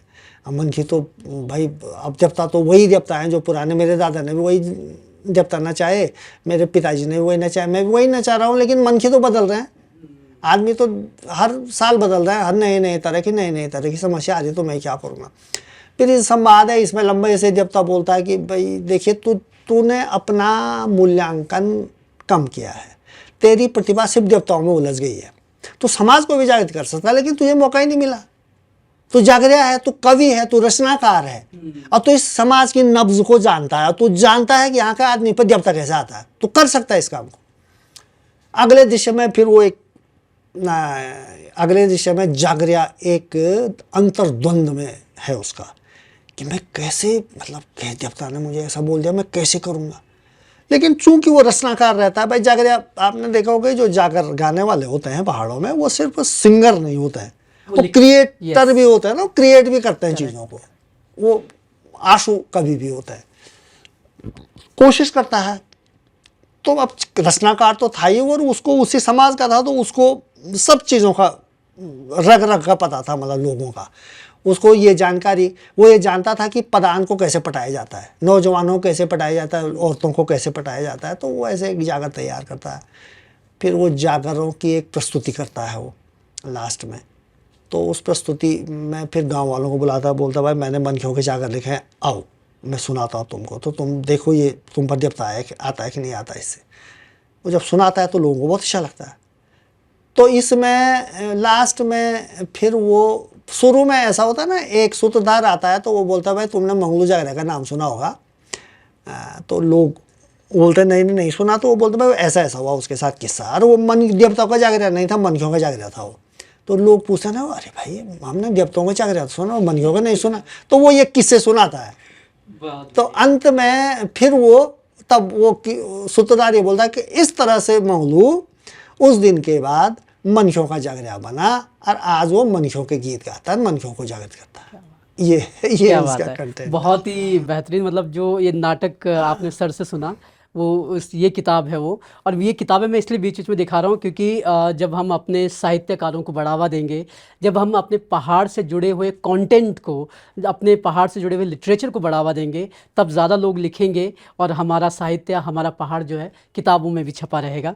तो मंगलू जागरिया है। सर अब एक और किताब आपने बहुत पहले लिखी थी, चांचड़ी झमाको, उसमें पूरा आपने जो है पूरे पहाड़ से गीतों का एक कलेक्शन किया हुआ है। सर सबसे पहला सवाल तो मेरा ये है कि चांचड़ी झमाको जब हम कहते हैं तो इसका मायने क्या निकलता है, इसके मतलब क्या है, चांचड़ी झमाको एक्चुअली है क्या? ये चांचड़ी तो एक गीत और नृत्य की विधा है। मतलब कहने का मतलब यह है, चांचड़ी जो शब्द है ये गढ़वाल में गीत के लिए भी प्रयुक्त होता है और नृत्य के लिए भी। और झमाको इसको बोलते हैं टेक। ये गीतों में एक, जैसे आपने मारी झमाको न मारी झमाको, तो ये झमाको ये गीतों के पीछे जो शब्दों का या जिन शब्द युग्म का जो दोहराव होता है उसको टेक बोलते हैं। तो झमाको टेक है और चांचड़ी गीत और नृत्य की विधा है। सर चांचड़ी झमाको में जब हम कई विधा सुनते हैं, हम झोड़ा सुनते हैं, चौपती सुनते हैं, झुमेलो सुनते हैं, क्या ये इसी की एक ब्रांचेस हैं या फिर अलग हैं? हाँ, ये गीतों की कई शैलियाँ हैं उत्तराखंड में। जैसे अभी आपने कहा चांचड़ी है, झूड़े हैं, बाजूबंद है, ऋतुरैन है, कुदेड़ गीत हैं, छपेली है, जागर हैं, ये भी गीतों की शैलियाँ हैं। तो उन्हीं में से गायन की एक शैली है चांचड़ी गीत। तो चांचड़ी मुख्य रूप से गीत और नृत्य दोनों के लिए प्रयोग किया जाता है। ये शब्द चांचड़ी एक नृत्य भी है और चांचड़ी एक गीत भी है। चांचड़ी ऐसा नृत्य है जिसमें गीत गाए जाते हैं। जैसे पांडव नृत्य में नृत्य करते हुए गीत नहीं गाते हैं, बगडवाल में दूसरे नृत्यों में नृत्य करते हुए गीत नहीं गाते हैं, लेकिन चांचड़ी में नृत्य करते हुए अनिवार्य रूप से गीत गाने की समूह में बेसिकली, जो समूह में बेसिकली गाया जाता है, वो चांचड़ी नृत्य हुआ जो किया जाता है। उस नृत्य में जो गीत गाए जाता है, उस नृत्य में जिन गीतों का प्रयोग किया जाता है उसको चांचड़ी गीत बोलते हैं। तो ये है, ये मतलब एक गीत और नृत्य की विधा है। सर क्योंकि आपने चांचड़ी झमाको का पूरा एक कलेक्शन तैयार किया है और कई गायकों ने इस किताब से कई गीत गाए भी हैं। सर एक आउट ऑफ क्यूरियोसिटी क्वेश्चन है, क्योंकि आपने प्रीतम बर्तवान के लिए नंदा देवी के गीत आपने उसका संकलन किया, फिर उन्होंने गाया। नेगीदा के साथ आपने चांचड़ी झमाको जो है उन्होंने पूरी कैसेट ही बनाई है, प्लस नंदा के गीत भी आपने संकलन किया, उनके साथ गाया। सर, जब प्रीतम बर्तवान, नेगी, किशन महिपाल ऐसे जैसे गायकों के साथ आप बैठते हैं, आप साहित्यकार हैं, वो गीतकार हैं, तो जब इनके साथ आपका डिस्कशन होता है गीतों को लेकर के, तो क्या इनपुट होते हैं कि जो नंदकिशोर अटवाल ने दे दिया वही फाइनल है, या गायक अपने इनपुट भी जोड़ते हैं और फिर उसको हमारे सामने पेश करते हैं? वो तो संगीत के स्तर पर तो उनका इनपुट होता है शब्दों के स्तर पर जो मेरा होता है, मतलब जो मैंने संग्रहित किया। लेकिन उसमें ये होता है कि जैसे अब एक किताब है, तो जब लोकगीतों का लिप्यांकन होता है तो उसके लिप्यांकन में लोकगीत जो लोक में प्रचलित रहते हैं वो तो एक रॉ फॉर्म हुई, मतलब वो आपको कुछ बहुत उसमें मिलेंगे आपको, जैसे एक ही गीत आपको 3-4 जगह से मिल गए तो उनको आपको तरह तरह की कई तरह की लाइनें मिलेंगी, कुछ रिपीटिशन मिलेगा, कुछ अप्रासंगिक चीज़ें भी मिल सकती हैं। तो जब उसका लिप्यांकन किया मैंने, अब हर आदमी हर लिप्यांकन करता अलग अलग तरह से करता होगा, लेकिन जब मैंने किया तो मैंने उन गीतों को, जैसे कोई गीत मुझे 6 जगह से मिला तो मैंने उसको थोड़ा एक अनुशासित शेप दे दिया। लेकिन जब उसी गीत को हम गायन के लिए यूज़ करते हैं तो उस पर थोड़ा सा रिराइट करना पड़ता है, उसको थोड़ा मतलब उसकी मात्राओं वगैरह पे ठीक ठाक करना पड़ता है, फिर ये सिंगर को देता हूँ मैं। लेकिन तब वो जब इसकी धुनें बनाते हैं, जैसे प्रीतम जी हैं उनको मैंने जागर दिए थे, तो उन्होंने कुछ तो जो जागरों की, जो नंदा देवी जागरों की ओरिजिनल धुनें थी, कुछ तो उन्होंने उसका उपयोग किया और कुछ अपनी भी क्रिएट की उन्होंने धुनें, जो अपने जो उनके इलाके में गाई जाती हैं, कुछ अपना क्रिएशन भी था उनका। तो उस क्रिएशन में जो शब्दों के हेर फेर की ज़रूरत पड़ी, किसी शब्द को छोटा करना, किसी को हटाना, किसी को जोड़ना, किसी ऐसा मात्राओं के हिसाब से करना पड़ता हो, तो उसमें वो लगातार हम मीटर पे बिठाने के लिए वो बातचीत करते हैं, या कई बार वो भी सजेशन देते हैं कि यहाँ पे मुझे इसकी जगह अगर ऐसा हो तो कैसा रहेगा, तो ये करके तब वो फाइनल शेप उसका बनाते हैं। तो उस पर बैठ के हम चर्चा करते हैं, उस पर करते हैं। सर, ये तो गीतों की बात हो गई। अब चांचड़ी झमाकों की जब हम बात करते हैं, मुझे भी याद आता है कि जब बचपन में हम गांव रहा करते थे तो दिवाली के टाइम पे ऐसे समूह में जो है महिलाएं नाचती थी, बच्चे भी नाचते थे, लेकिन अब वो चीज़ें नज़र नहीं आती कम से कम। अब मेरे ससुराल समण गाँव, जो बिलंग पट्टी की हम बात करते हैं, थोड़ा बहुत वहाँ मुझे नज़र आता है। तो यही पूरे पहाड़ में है कि अब ये चांचड़ी झमाकों की जो शैलियाँ थी, जो ये नृत्य हुआ करते थे, वो कहीं ना कहीं गायब हो रहे हैं। आपका क्या अनुभव कहता है सर, क्योंकि आप लगातार जो है भ्रमण पर रहते हैं, चांचड़ी झमाको अब क्या सिर्फ किताबों में रह गया या लोक में अभी भी गाया जा रहा है? देखिए, इसके 2 भाग हैं 2 पार्ट हैं, एक गीत और एक नृत्य, दूसरा नृत्य। तो गीत के स्तर पर अगर हम देखें तो लोक में तो खैर चीज़ें जैसे जैसे लोक बदल रहा है, समाज बदल रहा है, आधुनिकता आ रही है, परिवर्तन आ रहे हैं, शहरीकरण हो रहा है, तो लोक से तो ये चीज़ें कम हो रही हैं और वो होंगी भी। हमको उसको अगर प्रयास नहीं किए गए तो विलुप्त हो जाएंगे, अगर प्रयास करेंगे तो जीवित बच सकती है चीज़ें। लेकिन आधुनिकता जो तकनीकी है, जो हमारे आज के जीवन में जो तकनीकी आई है, इसका उपयोग हम गीतों को बचाने के लिए भी कर सकते हैं और थोड़ा बहुत ये हो भी रहा है। जैसे उदाहरण के लिए अभी आपने कहा नेगी जी के साथ एक एल्बम आई थी चांचड़ी झमाको, तो उसमें 8 चांचड़ी गीतों को उन्होंने कैसेट में गाया था, तो वो एक तरह का संरक्षण हो गया ना, मतलब वो गीत जो है एक तरह से आज भी सुन सकते हैं और आने वाले समय में कई 100 सालों के लिए वो संरक्षित हो गए। वो हम ये मान सकते हैं कि वो समाप्त नहीं होंगे, जब भी जिसको ज़रूरत पड़ेगी वो सुन सकता है। हम तकनीकी का संरक्षण के लिए उपयोग कर सकते हैं। दूसरा क्या हो गया कि यूट्यूब चैनल के होने से, थोड़ा उसका व्यावसायिक लाभ वगैरह होने से, कई लोकगीत और उसमें ये चांचड़ी गीत जो मैंने संकलित किए हैं, कई अच्छे सिंगर्स के द्वारा उनको गाया गया है और वो यूट्यूब पे हैं, उनको सुन सकते हैं। तो ये भी एक संरक्षण और आज का संरक्षण हो गया ना, मतलब बेशक वो लोक में नहीं है लेकिन इस दुनिया में है। आज का लोक यही हो गया ना, ये यूट्यूब। देखिए, ये जो हम लोक का मतलब एक अतीत होता है ना, तो जो आज का यूट्यूब है, आज का फेसबुक है, आज का इंस्टाग्राम है, ये आने वाले 50-100 साल बाद ये भी लोप हो जाएगा ना। तो ये आज की डेट में तकनीकी रूप से संरक्षित है, किसी के पास पेन ड्राइव में है, किसी के पास अपने हार्ड डिस्क वगैरह में है। लेकिन डांस फॉर्म पे थोड़े से खतरे ज़्यादा महसूस कर रहा हूँ मैं। गीत तो गा रहे हैं लोग, गीतों को तो यूज़ कर रहे हैं, उसका पैसा मिल रहा है। गीतों के साथ जो डांस हो रहे हैं वो आप भी देख रहे होंगे, वो डांस बॉलीवुड के हैं सारे। डांस में, गीतों में व्यावसायिक रूप से रिटर्न देने की ताकत है गीतों में, लेकिन मुझे लग रहा है कि डांस में संभवतया नहीं होगी, इसलिए लोग फोक डांस का यूज़ इन गीतों के साथ नहीं कर रहे हैं। उसमें तड़क भड़क फास्ट नहीं है ना, वो नहीं है। तो ये जो गीत की ये फॉर्म है, इन पे थोड़ा सा है समाप्त होने के वो स्थितियों में है। जैसे लोक में भी अब लोग, जैसे गांव में देख रहा हूँ तो अब वो नया वाला डांस शुरू हो गया ज़्यादा। शादी वादी में पहले चांचरी लगाते थे, वो अब खत्म सा। अभी गीत तो जैसे भले ही परंपरागत गा रहे होंगे, लेकिन डांस वो एक तरह का वैसा हो गया है।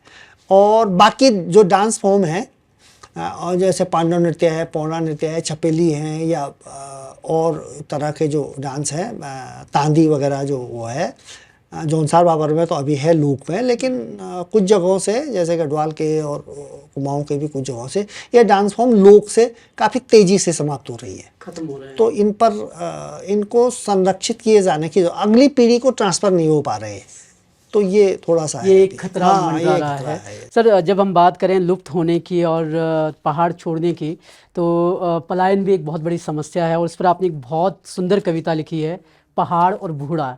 तो अगर आपको याद हो तो प्लीज़ हम चाहें कि आप वो किताब सुनाएं, और अदरवाइज हमने लिख के इसका, अरे वाह वाह, ये एक कविता हम चाहते हैं कि आप प्लीज़ रिसाइट करें हमारे लिए। हाँ, तो ये है, बूढ़ा अब ऐसे शिखर पर बैठा है कि कभी भी लुढ़क सकता है। बूढ़ा अब ऐसे शिखर पर बैठा है कि कभी भी नीचे लुढ़क सकता है। इंतज़ार है किसी युवक का कि उसका लुढ़कना देखे, और अंतिम गति के लिए देश गए बेटे को फ़ोन मिलाए। अंतिम गति के लिए उसके देश गए बेटे को फ़ोन मिलाए। बूढ़े की तमन्ना है कि चील कौवों के बजाय लड़के के हाथों हो अंतिम गति। बूढ़े की तमन्ना है कि चील कौवों के बजाय लड़के के हाथों हो अंतिम गति। मोबाइल पर किसी के कभी कोई आवाज़ आए, बेटा घर आ रहा है सिर्फ एक दिन के लिए ही सही। काफ़ी होता है एक दिन चहल पहल के साथ अंतिम गति करने के लिए। बरसों बीत गए, गांव में कोई युवक है ही नहीं, और जगह जगह शिखरों पर आकर बैठते जा रहे हैं ऐसे कई बूढ़े लुढ़कने के लिए। ये जो है पहाड़ की व्यथा को व्यथा इसमें है। आपने बताया है। सर, इस पे आपका टेक लेना चाहूँगा, फिर आगे बढ़ेंगे। उत्तराखंड में पलायन एक बड़ी समस्या है, इससे कोई नकार नहीं सकता। खुद हम देहरादून में बैठ करके इंटरव्यू कर रहे हैं, और उसके कई कारण हैं, लेकिन जो सबसे बड़ा संकट जो पहाड़ों में खड़ा हो गया है, उन बुज़ुर्गों के लिए हो गया है जो पहाड़ छोड़ना नहीं चाहते, शहर में रहना नहीं चाहते। कैसे उन बुज़ुर्गों का हम ख्याल रख सकते हैं, कैसे हम ऐसी परिस्थितियां तैयार कर सकते हैं कि कम से कम उनका जो अंतिम पड़ाव है जीवन का, वो सुख में गुजरे? अब ये तो असल में ये एक बहुत काफ़ी विडंबना है, बहुत कठिन सवाल है, बहुत ही मुश्किल सा। अभी आज की तिथि में किसी हमारे पास सुझाने के लिए, सरकार के पास करने के लिए तो खैर नहीं है, लेकिन किसी बुद्धिजीवी के पास भी जो मुझे लगता है सुझाव देने के लिए कोई ऐसा सेट फॉर्मूला नहीं है। हमारी जो कल्पनाएं हैं, हम जो समझते हैं कि इससे पलायन का हल निकलेगा, उसके परिणाम उलट आ रहे हैं। मैं आपको एक उदाहरण देता हूँ। जैसे एक मोटा हमारा आइडिया होता था कि सड़क जाएगी तो पलायन रुक जाएगा, सड़क सड़क सड़क पलायन रुक जाएगा। तो मैं अभी गांव गया था, तो हमारे गांव में लंगसी में एक दुकानदार है। तो हम जब पढ़ते थे तो उनके पिताजी करते थे दुकानदारी, तो अभी आज की डेट में वो लड़का बैठ रहा है दुकान में, पिता बुजुर्ग हो गए हो, और आज की डेट में NH बन गया है, नेशनल हाईवे बन गया है, बद्रीनाथ रोड पे दुकान है उसकी, बढ़िया सी रोड बन गई है जोशीमठ से लेकर के चमोली गोपेश्वर तक। तो मैं एक दिन उसको ऐसे ही पूछ लिया, मैंने कहा यार भाई अब तो ये नेशनल हाईवे बन गया है और यात्रा भी पहले से 10 गुनी 20 गुनी ज़्यादा आ रही है, तो अब तो तुम्हारी दुकान में खूब चहल पहल होनी चाहिए, बढ़िया है। तो उसने कहा गुरुजी अब जब से ये रोड बनी और रोड बढ़िया बनी और गांव-गांव रोड पहुंच गई, तो तब से क्या हो गया है कि जो कर्मचारी हैं, पहले यहाँ हमारे यहाँ लंगसीधार में ग्राम सेवक भी वहीं रहता था, क्योंकि सड़कें नहीं थी, खराब थी सड़कें, वैक्सीनेटर भी रहता था, पटवारी भी वहीं रहता था, पटवारी का चपरासी भी था वहीं, प्राइमरी स्कूल का टीचर भी था, स्टॉकमैन भी था, तो इंटर कॉलेज के टीचर भी सब उधर ही आसपास रहते थे। तो एक दुकानदार की बिक्री होती थी, अपना एक रोज़गार के साधन, उनके पीछे कई रोज़गार के साधन निकल जाते। दूध वाले का दूध बिकता था, सब्जी वाले की सब्जी बिकती थी। अब ये जो इतनी बढ़िया सी रोड बन गई है, तो अब सारे लोग या तो जोशीमठ से आ रहे हैं, गोपेश्वर से आ रहे हैं। इस सड़क ने तो हमको गड़बड़ कर दिया है, इस सड़क का लाभ तो हमें मिल ही नहीं रहा है। मैं एक दिन वहाँ से आ रहा था, तो कर्णप्रयाग रेलवे लाइन की चर्चा हो रही थी, तो ऐसे कि अब बढ़िया हो गया भाई, अब तो 125 किलोमीटर ऋषिकेश से कर्णप्रयाग ट्रेन से पहुँचेंगे, बढ़िया हो गया। तो एक महिला कह रही है अरे अब तो हम भी बढ़िया सा देहरादून अपने फैमिली को देहरादून रख सकते हैं, वहाँ से कर्णप्रयाग आ सकते हैं स्कूल में। सही बात है। तो ये जो हमारा अनुमान था कि सड़क से तो पलायन कम होगा, एक तो स्थिति ये है, एक विडंबना ये है। दूसरी, अब हम पहले मानते थे रोजगार रोजगार, भाई ये कॉमन एक था ना कि रोजगार के लिए पलायन हुआ है, और हुआ है। पुराने जो हमारे लोग गए हैं, होटलों में गए हैं पैसा कमाने के लिए, मैदानों में फैक्ट्रियों में लगे, वो लगे, पैसों के लिए पलायन हुआ है। लेकिन आज की डेट में पैसा कमाने के बाद पलायन हो रहा है। जैसे ही जिसके पास पैसे हो रहे हैं वो देहरादून मकान बना रहा है, ठीक, वो ऋषिकेश मकान बना रहा है, जोशीमठ मकान बना रहा है, या गोपेश्वर अपने अपने इलाके के राजधानियों में मकान बना रहा है। हमारे पास पलायन को रोकने के लिए, पलायन कम करने के लिए कोई एक फॉर्मूला नहीं हो सकता है। रोजगार, ग्रामीण स्तर पर जीवन की सुविधाओं को बढ़ाया जाए, सस्ता किया जाए, रहने की जितना कर सकते हैं। अब आप एक दिक्कत ये भी है ना, स्कूल पलायन के 100 कारण हैं। आप पलायन के पीछे बड़े बड़े से लेकर छोटे छोटे तक आपको 100 के 100 कारणों में कुछ न कुछ आपको छोटी छोटी चीज़ों में परिवर्तन लाने, उसके प्रति संवेदनशील बनना होगा। जैसे बड़ा कारण हम स्वास्थ्य, शिक्षा और रोजगार मानते हैं, ठीक, सभी बोलते हैं स्वास्थ्य सुविधाएं हो तो पलायन, स्वास्थ्य के लिए पलायन हुआ है, कोई बोलता है शिक्षा के लिए पलायन हुआ है, कोई बोलता है रोजगार के लिए पलायन हुआ है। लेकिन एक छोटा सा कारण है कि टेलीफोन का सिग्नल, नेट का न होना। देखिए, एक बच्चा एक दिन कह रहा था यार मैं वहाँ अब गांव में क्या करना है यार, वहाँ साला नेट भी नहीं है। एक छोटा कारण 1% ही सही, लेकिन एक नेट न होना भी पलायन के जिम्मेदार है। हमको, सरकार को चाहिए, अगर वाकई में पलायन के प्रति संवेदनशील है, तो छोटी छोटी चीज़ों पर विचार करना होगा। सिर्फ आप एक सड़क से या अब आप ये देखिए, अगर आप पहाड़ों में, स्कूलों में, इंटर कॉलेजों में 100% शिक्षकों की उपस्थिति को सुनिश्चित करते हैं, माना कोई हम ऐसी व्यवस्था बनाते हैं जिसमें 12 महीने हमारे स्कूलों में 100% शिक्षक हों, सारे प्रिंसिपल और शिक्षक हों, तो पलायन का जो परसेंटेज है, माना आज की तिथि में पलायन अगर 100 है, मतलब 60 है, तो शिक्षक की उपस्थिति से और शिक्षकों के बढ़िया शिक्षा की बढ़िया व्यवस्था से हम उसका परसेंटेज 10 कम कर सकते हैं। आप 100% कम नहीं कर सकते, आप जीरो नहीं कर सकते। पलायन का जीरो होना भी एक खतरनाक स्थिति है। पलायन का शून्य होना, जिस गांव में पलायन शून्य है मतलब वहाँ कोई हलचल नहीं है, हम ये भी मान सकते। लेकिन हमको पलायन को एक खतरनाक बिंदु से नीचे लाना चाहिए। एक सामान्य बिंदु तक पलायन होना वो बहुत सामान्य बात है, बहुत अच्छी बात भी है। आपको अभिनय का शौक है तो आप अपने गांव में थोड़ी करेंगे फिल्म, आप मुंबई जाएंगे ना। आपको मतलब हायर एजुकेशन, आप आईआईटी में निकल गए तो आप वहीं जाएगा, बम्बई जाएंगे, कानपुर जाएंगे, जहाँ भी जाएंगे।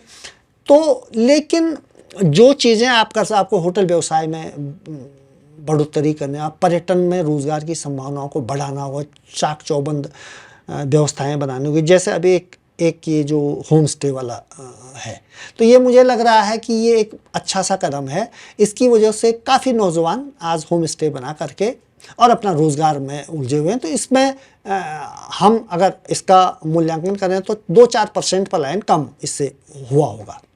तो ये हमको बहुत इस पर बहुत संवेदनशीलता के साथ, बहुत समझ के साथ काम किए जाने की ज़रूरत है। तो यही जो आपका सवाल था कि वृद्धों के लिए हम कैसे उसको कर सकते हैं।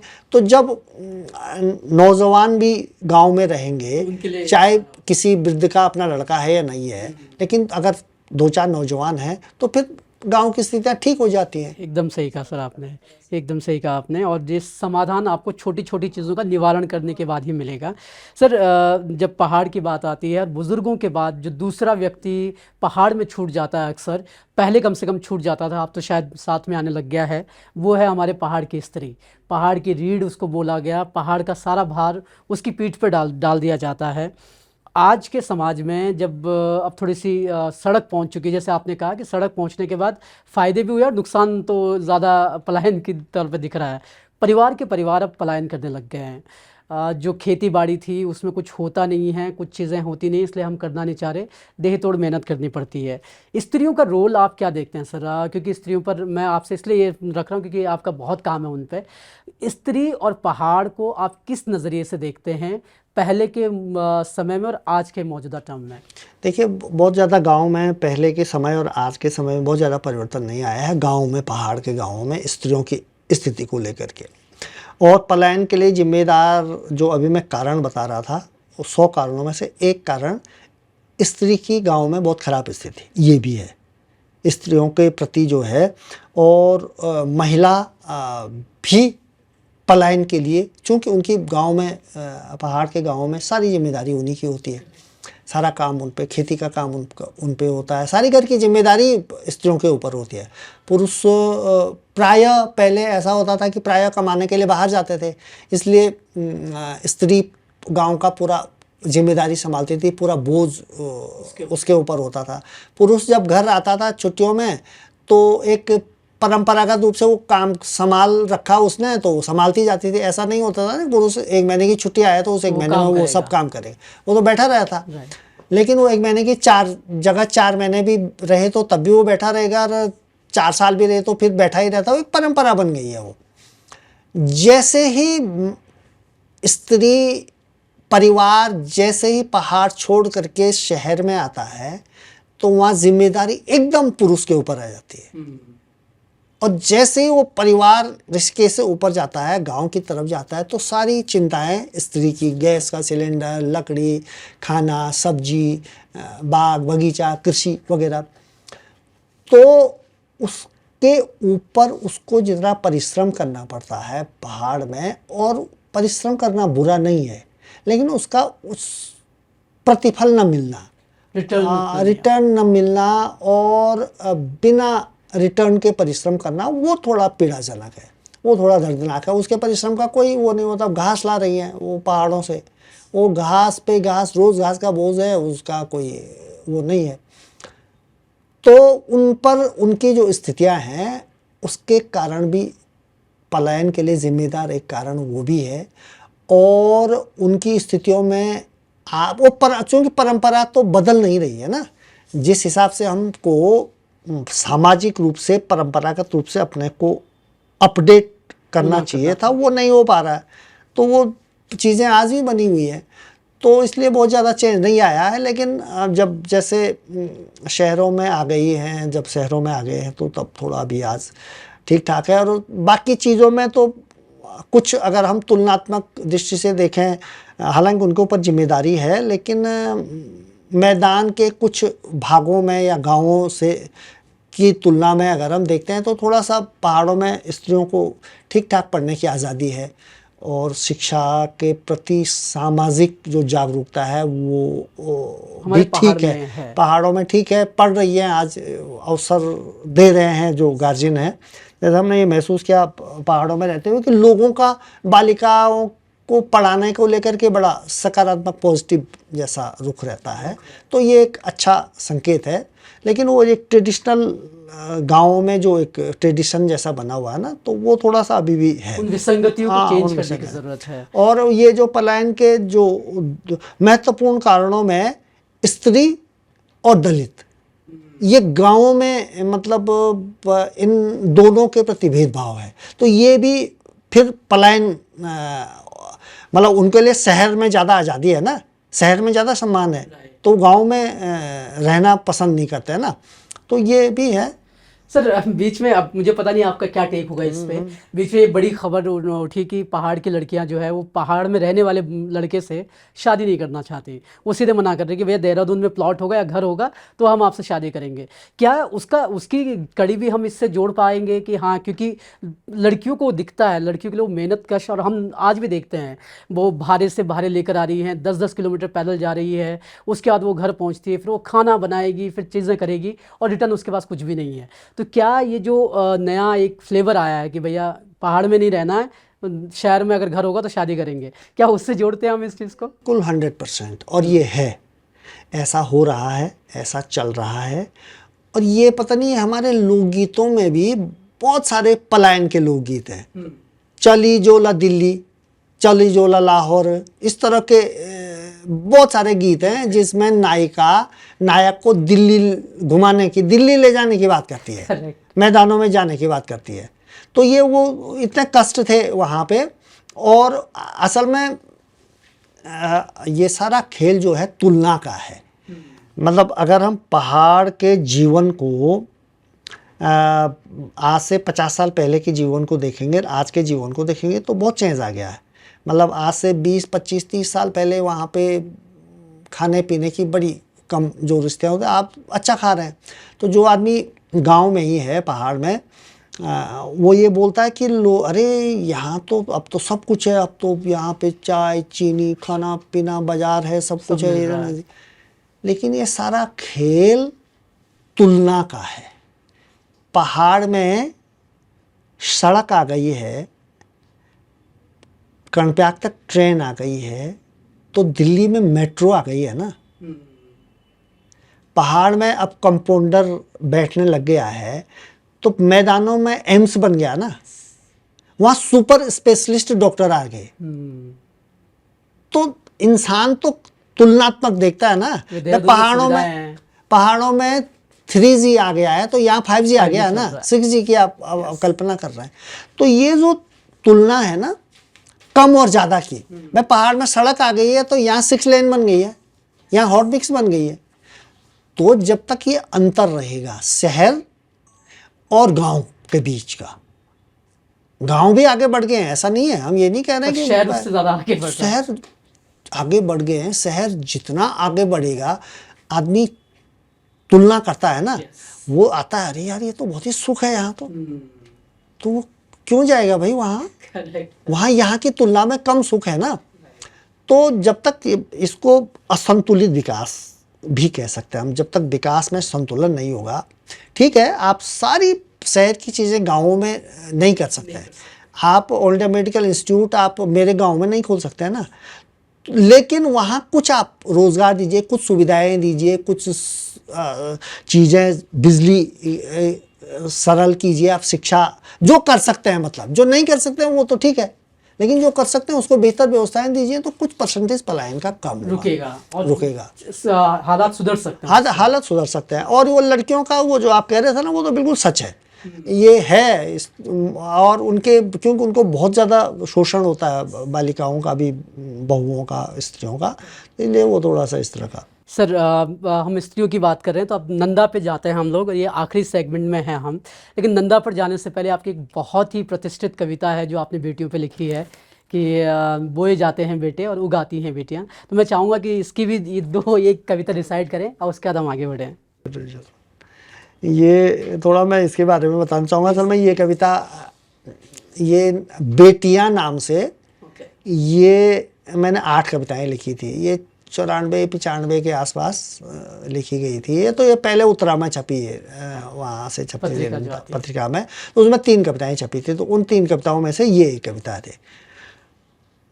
तो ये कविता मैं प्रस्तुत कर रहा हूँ। बोए जाते हैं बेटे और उगाती हैं बेटियाँ, बोए जाते हैं बेटे और उगाती हैं बेटियाँ, खाद पानी बेटों में लहलहाती हैं बेटियाँ, खाद पानी बेटों में और लहलहाती हैं बेटियाँ, एवरेस्ट की ऊंचाइयों तक ठेले जाते हैं बेटे, एवरेस्ट की ऊंचाइयों तक ठेले जाते हैं बेटे और चढ़ जाती हैं बेटियाँ, जीवन तो बेटों का है, जीवन तो बेटों का है और मर मिटती हैं बेटियाँ। बहुत खूब, बहुत खूब।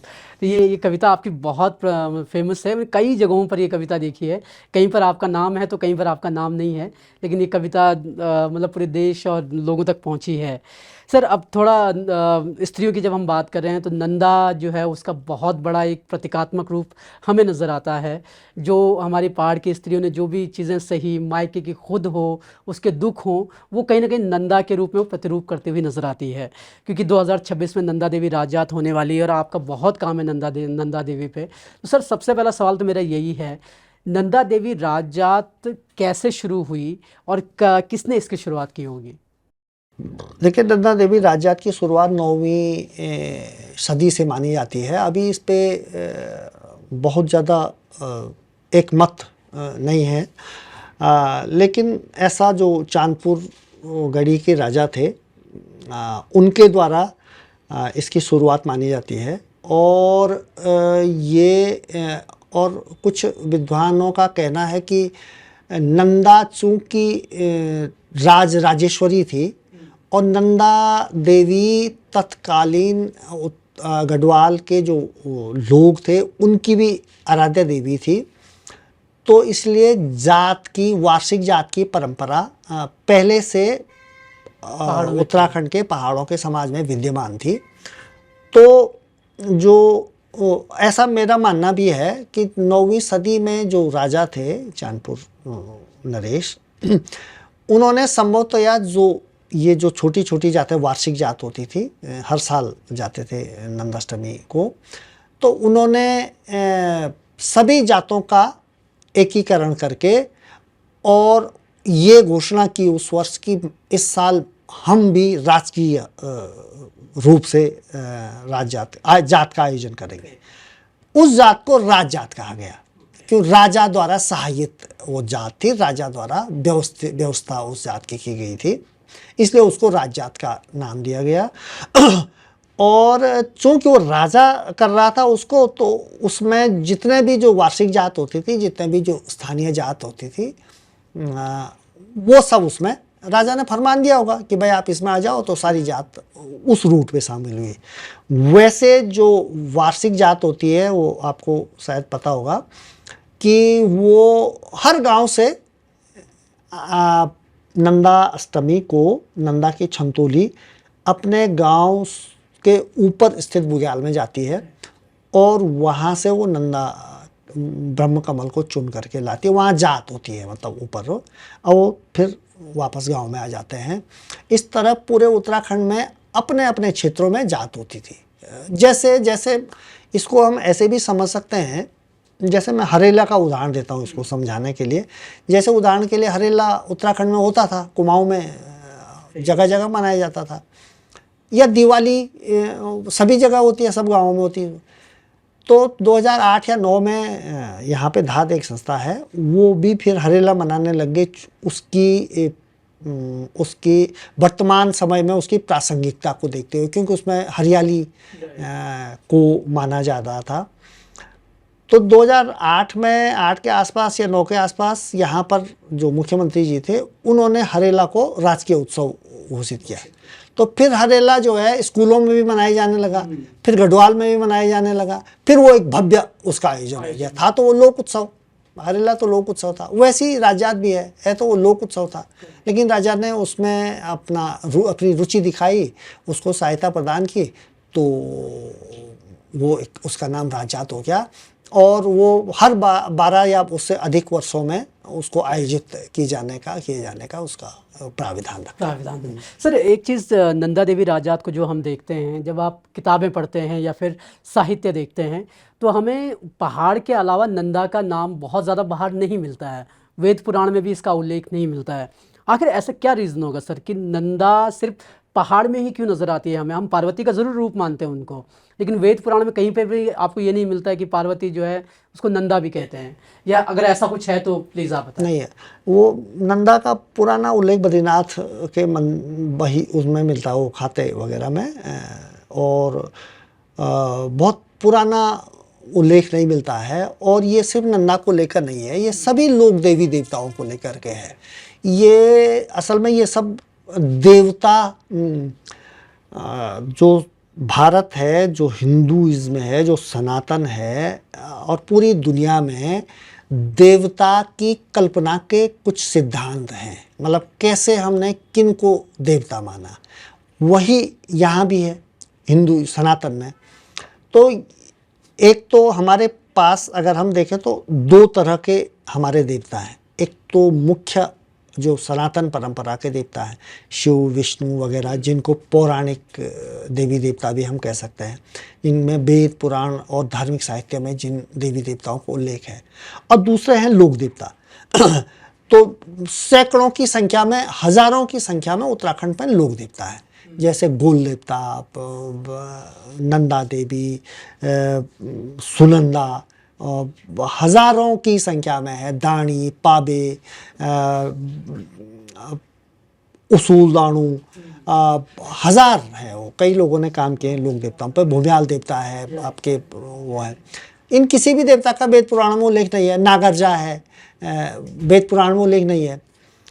लोक देवताओं का होता ही नहीं है, वो तो हमारे स्थानीय देवता है। जाक है, सब स्थानीय देवता है।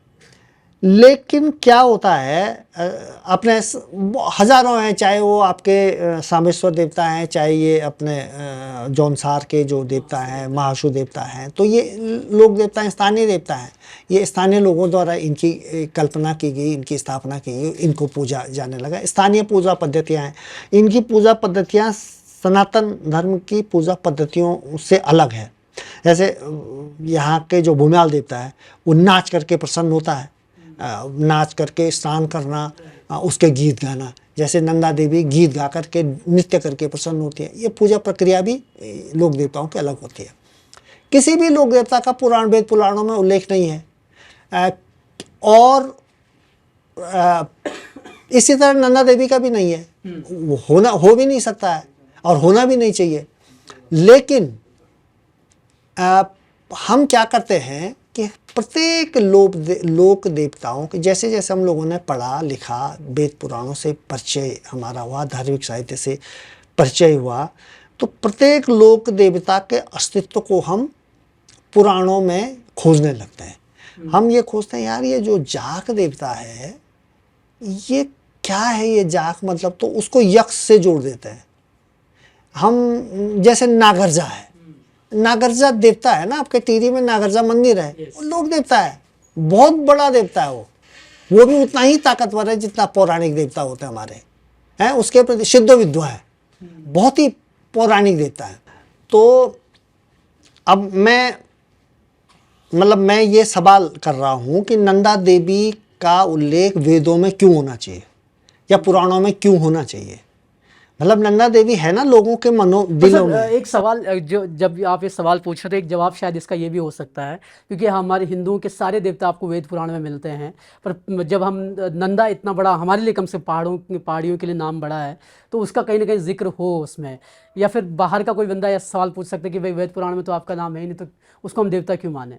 बम्बई जो शहर है, मुंबई देवी थी ना, मुंबा देवी, उसका वेद पुराणों में कोई उल्लेख नहीं है।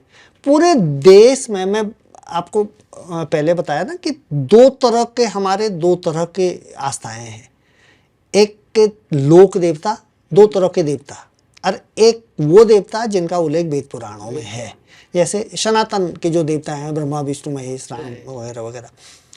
वेद पुराण में किसी देवता का उल्लेख न होने से कोई छोटा नहीं हो जाता है।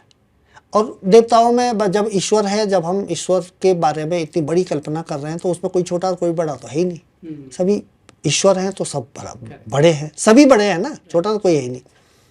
लोग, भारत के जितने भी लोक देवता हैं उनका कहीं भी वेद पुराणों में उल्लेख नहीं है ना। आपके कितने समाज हैं हमारे यहाँ, कितने आदिवासी समाज हैं, कितने क्षेत्रीय समाज हैं, कितने वो हैं, उनके हजारों तरह के हजारों देवता है। अभी मैं बताता रहा हूँ कि लगभग अगर आप यहाँ के देवताओं को गिनेंगे तो वो 1000 से भी ऊपर चले जाएंगे। तो वो कोई भी नहीं है, जरूरत भी नहीं है, जरूरत भी नहीं पड़ती। जागरों में है ना, नंदा देवी का उल्लेख जागरों में है, और जागर अपने आप में वो भी एक धार्मिक साहित्य है, भले ही वो ओरल है। लिखित कोई भी साहित्य लिखित होने से ही साहित्य नहीं हो जाता है। वेद भी तो अलिखित रहे ना, उसका काफी टाइम बाद, हजारों वर्षों तक वेद अलिखित रूप में रहे, उसके बाद उनका लिप्यांकन हुआ। जब लिपियों का आविष्कार हुआ, लिपि का आविष्कार हुआ, तभी तो वेद लिपिबद्ध हो पाए थे। भाई जो अभी हमको लिपि के आविष्कार हुए लगभग 6000 साल बताते हैं, तो जो जानकार लोग हैं वो कहते हैं कि वेद तो बहुत पहले चले आ रहे हैं। तो जब वो उनका लिपिबद्ध जब हुए तो तभी वो वेद लिपिबद्ध हो पाए। तो सारे मौखिक चीज़ें लिपिबद्ध आज भी नहीं हुई है। जैसे जागर हैं, गाथाएं हैं, सिद्धो विद्वा की गाथाएं हैं, तो ये भी एक तरह का साहित्य। ऐसा माना जाता है कि साहित्य, जो लोक साहित्य जिसको अभी हम बात कर रहे थे, लोक साहित्य भी अपने आप में एक साहित्य होता है, जो जरूरी नहीं कि अगर वो लिपिबद्ध नहीं हुआ तो वो साहित्य नहीं है, वो भी एक साहित्य है। और उस साहित्य में उसका उल्लेख है। भाई सिद्धो विद्वा को उल्लेख सिद्धो विद्वा के रासों में, जागरों में है। सिद्धो विद्वा के जो गीत गाए जाते हैं, उनकी जो गाथा गाए जाते हैं, बगडवालों को उल्लेख बगडवाली में है। अब वो लिपिबद्ध नहीं हुए, वो अलग बात है। अब ये क्या हुआ कि इस धारणा के चलते हमने फिर जब जैसे जैसे हमारा समाज पढ़ा लिखा, हमने देवी भागवत पढ़ा, हमने शिव पुराण पढ़े, फिर नंदा देवी को हम शिव पुराण में पार्वती सती से जोड़ने लग गए। और ऐसा सामान्य रूप से होता है। ये एक मानव विज्ञान की, मानव जीवन की एक सामान्य सी प्रक्रिया है। जैसे अभी आप देख रहे होंगे, अब मैं भी देख रहा हूँ, जैसे पहले क्या होता था कि जब नंदा देवी का उत्सव होता था तो उसमें जागर लगते थे, गीत लगते थे, झोड़ा चाँची लगती थी। तो अब धीरे धीरे पढ़ाई लिखाई आ गई, लोग धार्मिक साहित्य से परिचित हो गए हैं, संस्कृत के श्लोकों को जान रहे हैं, तो अब दुर्गा सप्तशती के श्लोक भी होने लग गए हैं। ये एक सामान्य सा एक सामाजिक नियम है। ये वो एक मिक्सिंग होती है। और ऐसी नागरजा, जैसे टिहरी में नागरजा का मंदिर है, तो क्योंकि नागरजा हम अब उनके अस्तित्व को भी हम वेद पुराण में खोजने लगे, तो फिर नागरजा को हमने कृष्ण से जोड़ दिया। क्योंकि वो नागनाथ, कृष्ण ने जो है नाग का नाथ किया, वो किया था। तो ये ऐसा आम तौर पर होता है। वैसे नंदा देवी शुद्ध रूप से लोक देवी है, जिसका मिथक, जिसकी कथा, जिसका चरित्र जागरों में है। और वो जागर चूँकि मौखिक रूप से विद्यमान है। और नंदा देवी का, जैसे कई लोग ऐसे पूछते हैं, नंदा देवी के पति शिव ही क्यों है? वो लोक गाथा, लोक विश्वास और धार्मिक विश्वास, जो मुख्य धर्म है, उसके विश्वास की मिक्सिंग भी होती रहती है। वो एक सामान्य सी प्रक्रिया है। अब धीरे धीरे नंदा को सती से भी कुछ जोड़ दिया, फिर उसको पार्वती से भी जोड़ा। फिर किसी ने कहा वो पूर्व जन्म में पहले पार्वती थी, किसी ने कहा, थ्योरियाँ आती है ना, किसी ने कहा कि पार्वती का, एक मैं ये भी पढ़ रहा था कहीं, पार्वती का पर्वतीय स्वरूप नंदा देवी, पर्वत की पर्वत की पार्वती नंदा देवी, वो नंदा देवी। ये सुनने में ये चीज़ें कई बार अच्छी लगती है, लोग उसको ग्रहण कर लेते हैं, लोग एक्सेप्ट कर लेते हैं, लोग बता देते हैं। तो ये एक चीज़ है सर। कहीं हम जब हमने भी नंदा देवी पर एक रिसर्च की थी, तब कहीं मैं पढ़ रहा था कि कुछ थ्योरीज ये भी कहती हैं कि ये ईरान से जो है ये कॉन्सेप्ट जो है नंदा का, वहाँ भी हमें मिलता है कि वहाँ से ईरान से आई हुई है, हमने उनको वहाँ से एक्सपोर्ट यहाँ पर किया हुआ है। क्या इसमें कोई सच्चाई, इसका ये नाम संभवतया ये कहीं मैं भी पढ़ रहा था कि ईरान में ये जो शब्द था, और जब वहाँ से कोई शासक यहाँ पे आया था, कुछ लोग गुजरात की बात करते हैं गुजरात, धार, मालवा से कोई राजकुमार आया था यहाँ, और अलग अलग तरह की थ्योरियाँ हैं। और यहाँ चांदपुर नरेश में आया, उसकी कोई राजकुमारी थी, उसका नाम नंदा था। तो इस तरह की ये जो अलग अलग तरह की जो थ्योरियाँ हैं, ये हमको पढ़ने को मिलती हैं। सर, नंदा को लेकर के दो सवाल और रखना चाहूँगा। एक तो नंदा देवी राजजात में जो छंतोलियाँ हमें नज़र आती हैं, एक तो छंतोलियों का महत्व क्या होता है और क्या क्यों है ये? मतलब नंदा देवी राजजात तो बिना छंतोलियों की भी हो सकती थी ना, आपके निशान आपके जाते हैं, डोलियाँ आपकी जाती हैं, लेकिन छंतोलियों का महत्व क्या होता है? सीधे सीधे, क्योंकि बरसात ऋतु में होती है वो, वर्षा ऋतु में जाते हैं जात के लिए, वो सीधे सीधे छाता था वो। और आज से ये सिर्फ अब चूँकि धार्मिक, असल में कोई चीज़ धार्मिक रूप से जब धर्म में जुड़ जाती ना, तो वो फिर आधुनिक नहीं हो पाती है। ये जो छाते थे, छंतोली थी, ये तो पहले खेतों के लिए, कृषि के लिए भी यूज़ करते थे ना, जब छाते नहीं होते थे। ये तो और पौड़ी में भी किसी ने मुझे एक बार एक चित्र भेजा था, तो वहाँ भी बनाते थे छंतोलियाँ। अब पुराने ज़माने में खेत हुए तो मैं जाते समय कृषि के उसमें भी इसको यूज़ करते थे, तब रिंगाली होता था। लेकिन धीरे धीरे बरसाती आने से, छाता आने से रोज़मर्रा के जीवन में तो हमारे नए छाते आ गए। लेकिन चूँकि वो धार्मिक यात्रा होती थी, उसमें भी वो छंतोली बेसिकली बरसात से बचने के लिए प्रयोग करते थे। लेकिन वो अब धर्म का हिस्सा बन गया, तो वो आज भी हमारे उसमें जीवित है वो। तो ये तो उसलिए उसमें वो बेसिकली वो एक जाने का, और अब वो एक देवता का प्रतीक, अब वो एक प्रतीक के रूप में बन गया, वो परंपरा बन गई है। Very true sir. सर, एक सवाल, अभी हाल ही में हमने लाटू देवता पर एक वीडियो बनाई थी, और कई आर्टिकल्स मैंने पढ़े कि लाटू देवता के मंदिर में जो है पुजारी आंख में पट्टी बांधता है और मुंह पे पट्टी बांधता है। अगर आपका उस तरफ जाना हुआ हो, क्योंकि आप चमोली से आते हैं, तो इसमें कितनी सच्चाई है? क्योंकि कई लोग कहते हैं कि वो आंख पे नहीं, मुंह पे बांधता है। आंख पे तो नहीं देखा मैंने, मुंह पे वो बांधने की परंपरा है वो यहाँ पे। मतलब और पूजाओं में भी, और जगह की पूजाओं में भी, धार्मिक पूजाओं में जो लोक पूजाएं होती है, उनमें पुजारी जो है मुंह पे पट्टी बांधता हो। तो वो संभवतः है किसी जैन धर्म से या कहीं से ये प्रभाव आ गया होगा मुंह पे पट्टी बांधने का। Very true sir. एक नंदा देवी राजजात में हम सबको पता कि बलि प्रथा थी, और कुछ हद तक आज भी कई जगहों पर बकरों की बलि दी जाती है।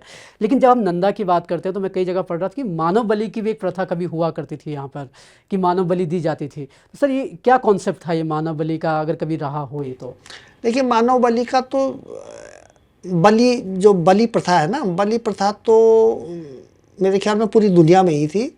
और दुनिया में अगर हम देखें तो उन समाजों में भी थी जो जिनको हम सबसे सर्वाधिक सभ्य समाज बोलते हैं आज की तिथि में, जैसे यूरोपीय सभ्यता, अंग्रेज। तो यहाँ भी बलि प्रथाएं थी पुराने। आप उन यूरोपीय साहित्य में, अंग्रेजी साहित्य में पढ़ो तो वहाँ भी बलि का मिलता था। तो उसी तरह भारत में भी बलि प्रथा थी। हमारे जो सनातन है उसमें भी बहुत सारी हमको कहानियाँ मिलती हैं, बहुत सारे किस्से मिलते हैं, जिनसे ये साबित होता है कि यहाँ बलि प्रथा तो थी। आज भी जैसे बलि प्रथा कामाख्या देवी के मंदिर में तमाम चीज़ें, वो तो बलि तो पूरे देश में ही थी। लेकिन नरबलि के भी हमको साक्ष्य मिलते हैं कहानियों में।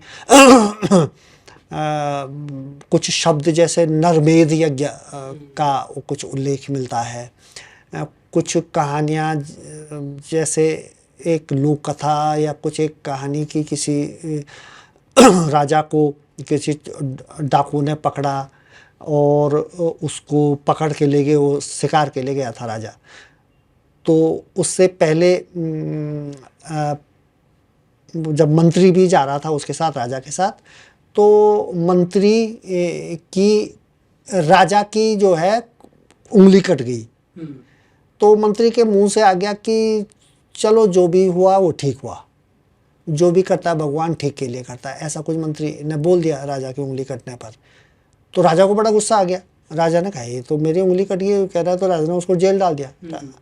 अब ये राजा शिकार जा रहा था, तो अब राजा ने कहा यार हमेशा मंत्री जाता उसके साथ, तो राजा अकेले ही शिकार चले गया। तो वहाँ उसको डाकुओं ने पकड़ लिया। डाकू अपने मंदिर में लेके देवी के पास, अपनी देवी के पास बलि चढ़ाने के लिए। तो वहाँ बलि चढ़ाने वाले थे, तब तक देखा उन्होंने कि उसकी उंगली कटी हुई है। तो डाकू ने कहा रही ये तो खंडित आदमी है, तो इसकी बलि नहीं देंगे, उसको छोड़ दिया। तो वो एक कहानी है। ये ऐसी बहुत सारी कहानियाँ हमको दिखती हैं जिससे ये प्रतीत होता है कि नरबलि की प्रथा थी। और अगर हम पूरे देश में कतिपय क्षेत्रों में बहुत पुराने समय में, लेकिन अब जब हम पहाड़ में आते हैं तो पहाड़ों में भी इस तरह के साक्ष्य मिलते हैं। जैसे कुछ अंग्रेज़ जो लेखक हैं उन्होंने इसका उल्लेख किया अपनी किताबों में, अगस्त मुनि वगैरह के। और लोग फिर उन्होंने कानून बनाया, नरबलि के खिलाफ कानून बनाया। वो तो हमको उसमें भी मिल जाते हैं कि नरबलि के खिलाफ अंग्रेज़ों ने वो कानून बनाए थे। लेकिन कुछ लोक परंपराओं में हमको आज भी नरबलि के साक्ष्य मिलते हैं। जैसे एक उत्सव होता है, बन्यात बोलते हैं उसको। तो उसमें जब यज्ञ होता है, एक यज्ञ होता है, तो उसमें एक पुतला बनाया जाता है। आज की डेट में एक यज्ञ कुंड बनाते हैं, उसमें एक मिट्टी का एक पुतला बनाते हैं। तो जब वो यज्ञ 7-8 दिन तक चलता हो, तो जब वो पूरा हो जाता है तो उसको पुतले को उसमें यज्ञ कुंड में डाल देते हैं, बलि दे दिया। हम बलि देते हैं। तो उसके बारे में बता रहे थे कि ये पहले नरबलि होती थी। स्थानीय किसी आदमी को नरबलि के लिए तैयार किया जाता था। कोई वृद्ध सा, बीमार सा व्यक्ति, तो उसकी बलि दी जाती थी। बाद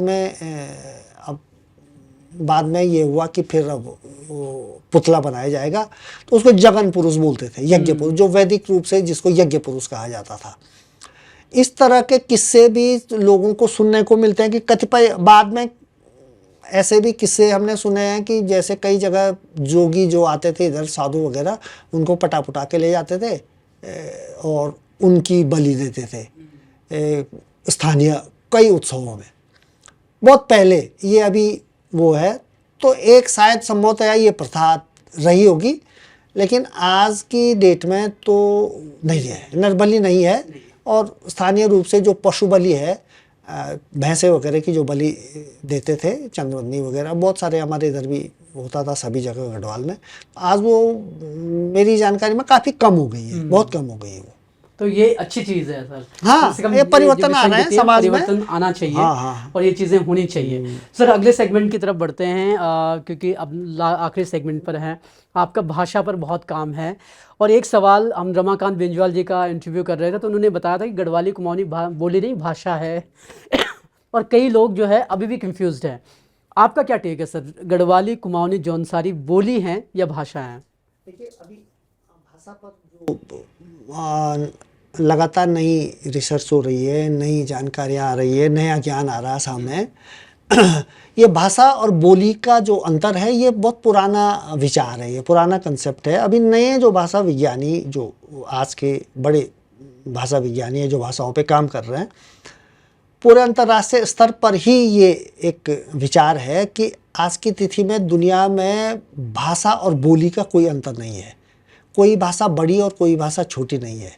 हर भाषा भाषा है, बोली नहीं है। तो चाहे उसको 2 आदमी भी बोल रहे हैं, वो भी भाषा है। चाहे उसका कोई लिखित साहित्य उपलब्ध नहीं है, वो भी भाषा है। उसको चाहे वो कितने कमज़ोर और मजबूत का कंसेप्ट कुछ नहीं है। हम भाषाओं के बीच किसी तरह का कोई अंतर नहीं है आज जो नया अपडेट है। इसलिए आपने अभी देखा होगा कि पूरा दुनिया, यूरोपीय देश और यूनेस्को भी छोटी मातृभाषाओं का मातृभाषा दिवस, आज अंतर्राष्ट्रीय मातृभाषा दिवस मनाए जाने की बात की जा रही है। इसका उद्देश्य यही है कि हर भाषा बहुत महत्वपूर्ण है, हर भाषा ताकतवर है और हर भाषा भाषा है। बोली कह कर के उसको हम कम नहीं कर सकते। तो इसी परिप्रेक्ष्य में देखें तो गढ़वाली कुमाऊनी जौनसारी ये भाषा है और बिल्कुल मजबूत भाषा है। इसको मैं या कोई दूसरा नहीं, इसको बाकायदे हमारे जो भाषा विज्ञानी हैं और जो बड़े भाषा विशेषज्ञ हैं वो लोग ये कहते हैं कि भाषा, हर भाषा भाषा है, चाहे उसकी लिपि है या नहीं है, उसमें लिखित साहित्य है या नहीं है, वो छोटी है या 10 लोग बोलने वाला है, ये कोई इशू नहीं होता। नहीं होता सर। लेकिन गढ़वाली कुमाऊनी भाषा के मानकीकरण को लेकर के आप लोग लगातार शालाएं कर रहे हैं, चर्चा आप लोग कर रहे हैं सर। मानकीकरण को लेकर के कब हम एक लिपि सामने रख पाएंगे, कम से कम उसके शुरुआती फॉर्म में, कि भाई अब गढ़वाली इस फॉर्म में लिखी जाएगी, कुमाऊनी इस फॉर्म में लिखी जाएगी? कितनी प्रोग्रेस हुई है इस मामले में? देखिए, मानकीकरण एक सहमति का मसला होता है और लिपि, अभी लिपि की आप कुछ बात कर रहे थे, तो लिपि की ज़रूरत नहीं है। गढ़वाली कुमाऊनी की लिपि देवनागरी है और भाषा एक अलग बात होगी, लिपि एक अलग बात होगी। कई बार लोग ये सवाल उठाते हैं गढ़वाली कुमाऊनी की लिपि क्या है साहब, गढ़वाली की लिपि ही नहीं है। मतलब ये भी सवाल भी थोड़ा अजीब से है। गढ़वाली की लिपि देवनागरी है ना, देवनागरी में लिखी जा रही है। जिस भाषा में जो भाषा जिस लिपि में लिखी जाती है वही उसकी लिपि होती है। किसी भाषा की अपनी लिपि नहीं होती है या अपनी लिपि जैसी कोई चीज़ नहीं होती है। किसी भाषा की एक लिपि नहीं होती है। संस्कृत हमारे देश में कई भाषाओं में, कई लिपियों में लिखी जाती है। संस्कृत जो है, अब देखिए ना, हम संस्कृत को पूरी हम राष्ट्रीय भाषा बोलते हैं ना। हम ये कहते हैं कि मैं संस्कृत पूरे देश में लिखी जाती है, पूरे देश में समझी जाती है, उत्तर भारत से लेकर दक्षिण भारत तक। तो क्या पूरे देश में संस्कृत देवनागरी में तो थोड़ी लिखी जाती है? भाई देवनागरी में तो खाली हमारे हिंदी बेल्ट वाले लिखते हैं ना संस्कृत को। भाई साउथ में जिस स्टेट की जो लिपि है उस लिपि में संस्कृत लिखी जाती है। आप और प्राचीन समय में भी संस्कृत ब्राह्मी में और तमाम कतिपय लिपियों में लिखी गई, शारदा लिपि में लिखी गई है संस्कृत, तब जाके देवनागरी में। तो भाषा तो भाषा होती है, लिपि तो उसका सिर्फ एक माध्यम होता है। वैसे ही देवनागरी में सिर्फ हम सोचते हैं देवनागरी हिंदी की लिपि है या देवनागरी संस्कृति लिपि है। मैं देवनागरी में मराठी भी लिखी जाती है, देवनागरी में नेपाली लिखी जाती है, देवनागरी में भोजपुरी लिखी जाती है, मैथिली लिखी, उत्तर भारत की सारी भाषाएं देवनागरी में लिखी जाती है। तो भाषा और लिपि तो ये तो कोई अलग अलग चीज़ होगी, वो एक माध्यम होता है। और कई बार एक भाषा कई लिपियों में, और कई बार जो है एक भाषा की 2-3 लिपियाँ भी हो। जैसे सिंधी भाषा को हमारे देश में 2 लिपियों में मान्यता प्राप्त है, जो 8वीं अनुसूची है। सिंधी भाषा 2 लिपियों में के लिए मान्यता प्राप्त है। जैसे हिंदी तो देवनागरी में ली जाती है, लेकिन सिंधी जो है वो 2 लिपियों में व्यक्त की जाती है। तो लिपि का कोई वो नहीं है। और मानकीकरण का जहाँ तक सवाल है, तो मानकीकरण होता है सामान्य औपचारिक लेखन के लिए। बाकी भाषाओं में जो विविधता है वो तो उसकी ताकत है। जैसे हिंदी है, तो हिंदी में जब आप औपचारिक लेखन, कोई एप्लीकेशन लिख रहे हैं आप, तो वो एप्लीकेशन जो है पूरे हिंदी बेल्ट में आप लिखेंगे तो दिल्ली वाला भी वैसे ही लिखेगा और हरियाणा वाला लिखेगा हिंदी में, वो अपने हरियाणवी में नहीं लिखेगा ना, हरियाणवी प्रभाव के साथ नहीं लिखेगा, वो भी ऐसे ही लिखेगा। राजस्थान वाला भी वैसे ही लिखेगा। तो ऐसे औपचारिक लेखन के लिए आपको कोई राजकीय कार्य कामकाज के लिए सामान्य, जिसको प्रयोजन मूलक भाषा बोलते हैं हम, जैसे प्रयोजन मूलक हिंदी है, एक प्रयोजन जैसे सामान्य हिंदी भी कहते हैं। लिटरेरी अलग हो गया, लिटरेचर के लिए भी हमको बहुत मानकीकरण की जरूरत नहीं पड़ती है, लेकिन जो एक सामान्य आदमी समझ सके, एक सामान्य कामकाज की भाषा, कामकाजी भाषा, उसके लिए हमको एक मानकीकृत गढ़वाली और मानकीकृत कुमाऊनी की जरूरत पड़ती है। बोलने के लिए भी बहुत जरूरत नहीं है, औपचारिक रूप से बोलने के लिए। जैसे उदाहरण के लिए आप अगर मेरा इंटरव्यू कुमाऊनी में लेंगे, तो ऐसे जो समाचार चैनलों पे एक सामान्य, उसके लिए हमको एक सामान्य स्टैंडर्ड कुमाऊनी की जरूरत पड़ेगी। ये ऐसा नहीं है कि जैसे पिथौरागढ़ वाला अपने यहाँ की कुमाऊनी में मतलब एक औपचारिक बात कर रहा है या दूसरे के, तो इसके लिए हमको थोड़ा सा मानकीकरण की जरूरत है और इस पर अभी काम चल ही रहा है। इस पे सामान्य रूप से एक सहमति होनी है। और पाठ्यक्रम के लिए मैं हम बच्चों को अगर कल के दिन गढ़वाली पढ़ाने की अगर हम बात करते हैं तो हम कौन सी गढ़वाली पढ़ाएंगे? गढ़वाली के हमारे पास आज की तिथि में 8, 9, 10 वेरिएंट है, तो उसमें से हमको एक प्रारूप पर सहमति होनी पड़ेगी। लगभग इसके आसपास हम रहने की कोशिश करेंगे, जैसे हिंदी में भी हुआ है। तो ये अभी इस पे काम चल ही रहा है, तो अभी लोग आ रहे हैं, सहमत आ रहे हैं। तो श्रीनगरी वाली गढ़वाली पर अभी आज की तिथि में एक सहमति होने का प्रयास करें कि औपचारिक लेखन में इस प्रारूप का उपयोग किया जाए। आपने सही कहा, काम हो रहा है और कई पत्रिकाएं जो हैं वो हमारी गढ़वाली कुमाऊनी भाषाओं में आ रही हैं। धाद पत्रिका एक आती है जो गढ़वाली में आती है, ये धाद, और एक दूध बोली भी आती है, चिट्ठी पत्री भी आती है। कुमाऊनी में प्रहरू नाम की एक पत्रिका आती है। अगर आप जो है गढ़वाली कुमाऊनी में कुछ सीखना पढ़ना चाहते हैं तो आप इन पत्रिकाओं को पढ़ सकते हैं। ये आपको स्टॉल्स पे भी मिल जाएंगी, सब्सक्रिप्शन पे भी मिल जाएंगी। सर, 2 आखिरी सवाल, 2 या 3 सवाल मैं बोलूँगा। एक, सर, मैं फेसबुक में जब आपके बारे में रिसर्च कर रहा था तो मुझे बड़ा इंटरेस्टिंग किस्सा मिला। हालांकि उन्होंने कहा था कि नंदकिशोर अटवाल जी ने मुझे सुनाया, तो मैं अब नंदकिशोर अटवाल क्योंकि हमारे साथ बैठे हुए हैं, किस्सा ये था कि दाऊद और चंद्र सिंह गढ़वाली से जुड़ा हुआ है कि भाई वो सुनता है गढ़वाल, अच्छा तुम चंद्र सिंह गढ़वाली के हो। तो सर वो किस्सा सुनाइए और कैसे आपको क्या स्रोत है, कितनी सच्चाई है इस किस्से में? ये मुझे सुनाया नेगी जी ने। ओके, नरेंद्र सिंह नेगी जी ने। वो कह करके वहाँ बम्बई में कोई उस समय ज़माने में किसी गढ़वाली की वो टेप रिकॉर्डर इसकी दुकान थी, अब ये टीवी की दुकान थी क्या उसकी दुकान में। अब वो पहाड़ी आदमी था, उसको दाऊद से कोई पता ही नहीं था कौन है दाऊद, क्या है दाऊद। तो वो उसके गुर्गे आए दुकान में और टीवी ले गए, रंगीन टीवी उसके यहाँ से, बोला कि भाईजान के खाते में लिख देना। अब उसने कहा अरे भाईजान कौन है? फिर एक हफ्ते बाद कोई दूसरा आया, उसने टेप रिकॉर्डर उठाया, बोला भाईजान के खाते में लिख देना। तो उसने वो भाईजान का लिखा हुआ था, लिख रहा था, उसने कहा भाई भाईजान आएंगे देंगे। महीना 2 महीना 5 महीना हो गया, वो ले ही जा रहे हैं, भाईजान के खाते में, भाईजान के खाते में। एक दिन वो भाई जो है भाईजान के यहाँ पहुँच गया कि यार भाईजान तो कि भाईजान से ले लेना पैसे, तो उन्होंने भाईजान के यहाँ पहुँचा दिया उसको। तो वहाँ गया अंदर, तो वहाँ पे दाऊद था, वो पहचानता नहीं था दाऊद को। तो उसने भाईजान से बात की, भाई मेरी ये छोटी मोटी दुकान है, और भाईजान ने पूछा वो कि आप भाई कहाँ से हो? तो उन्होंने कहा मैं गढ़वाल का हूँ, गढ़वाली आदमी हूँ और मेरा पैसा दिला दीजिए। और भाईजान ने जैसे ही सुना बोला अरे आप गढ़वाली हैं?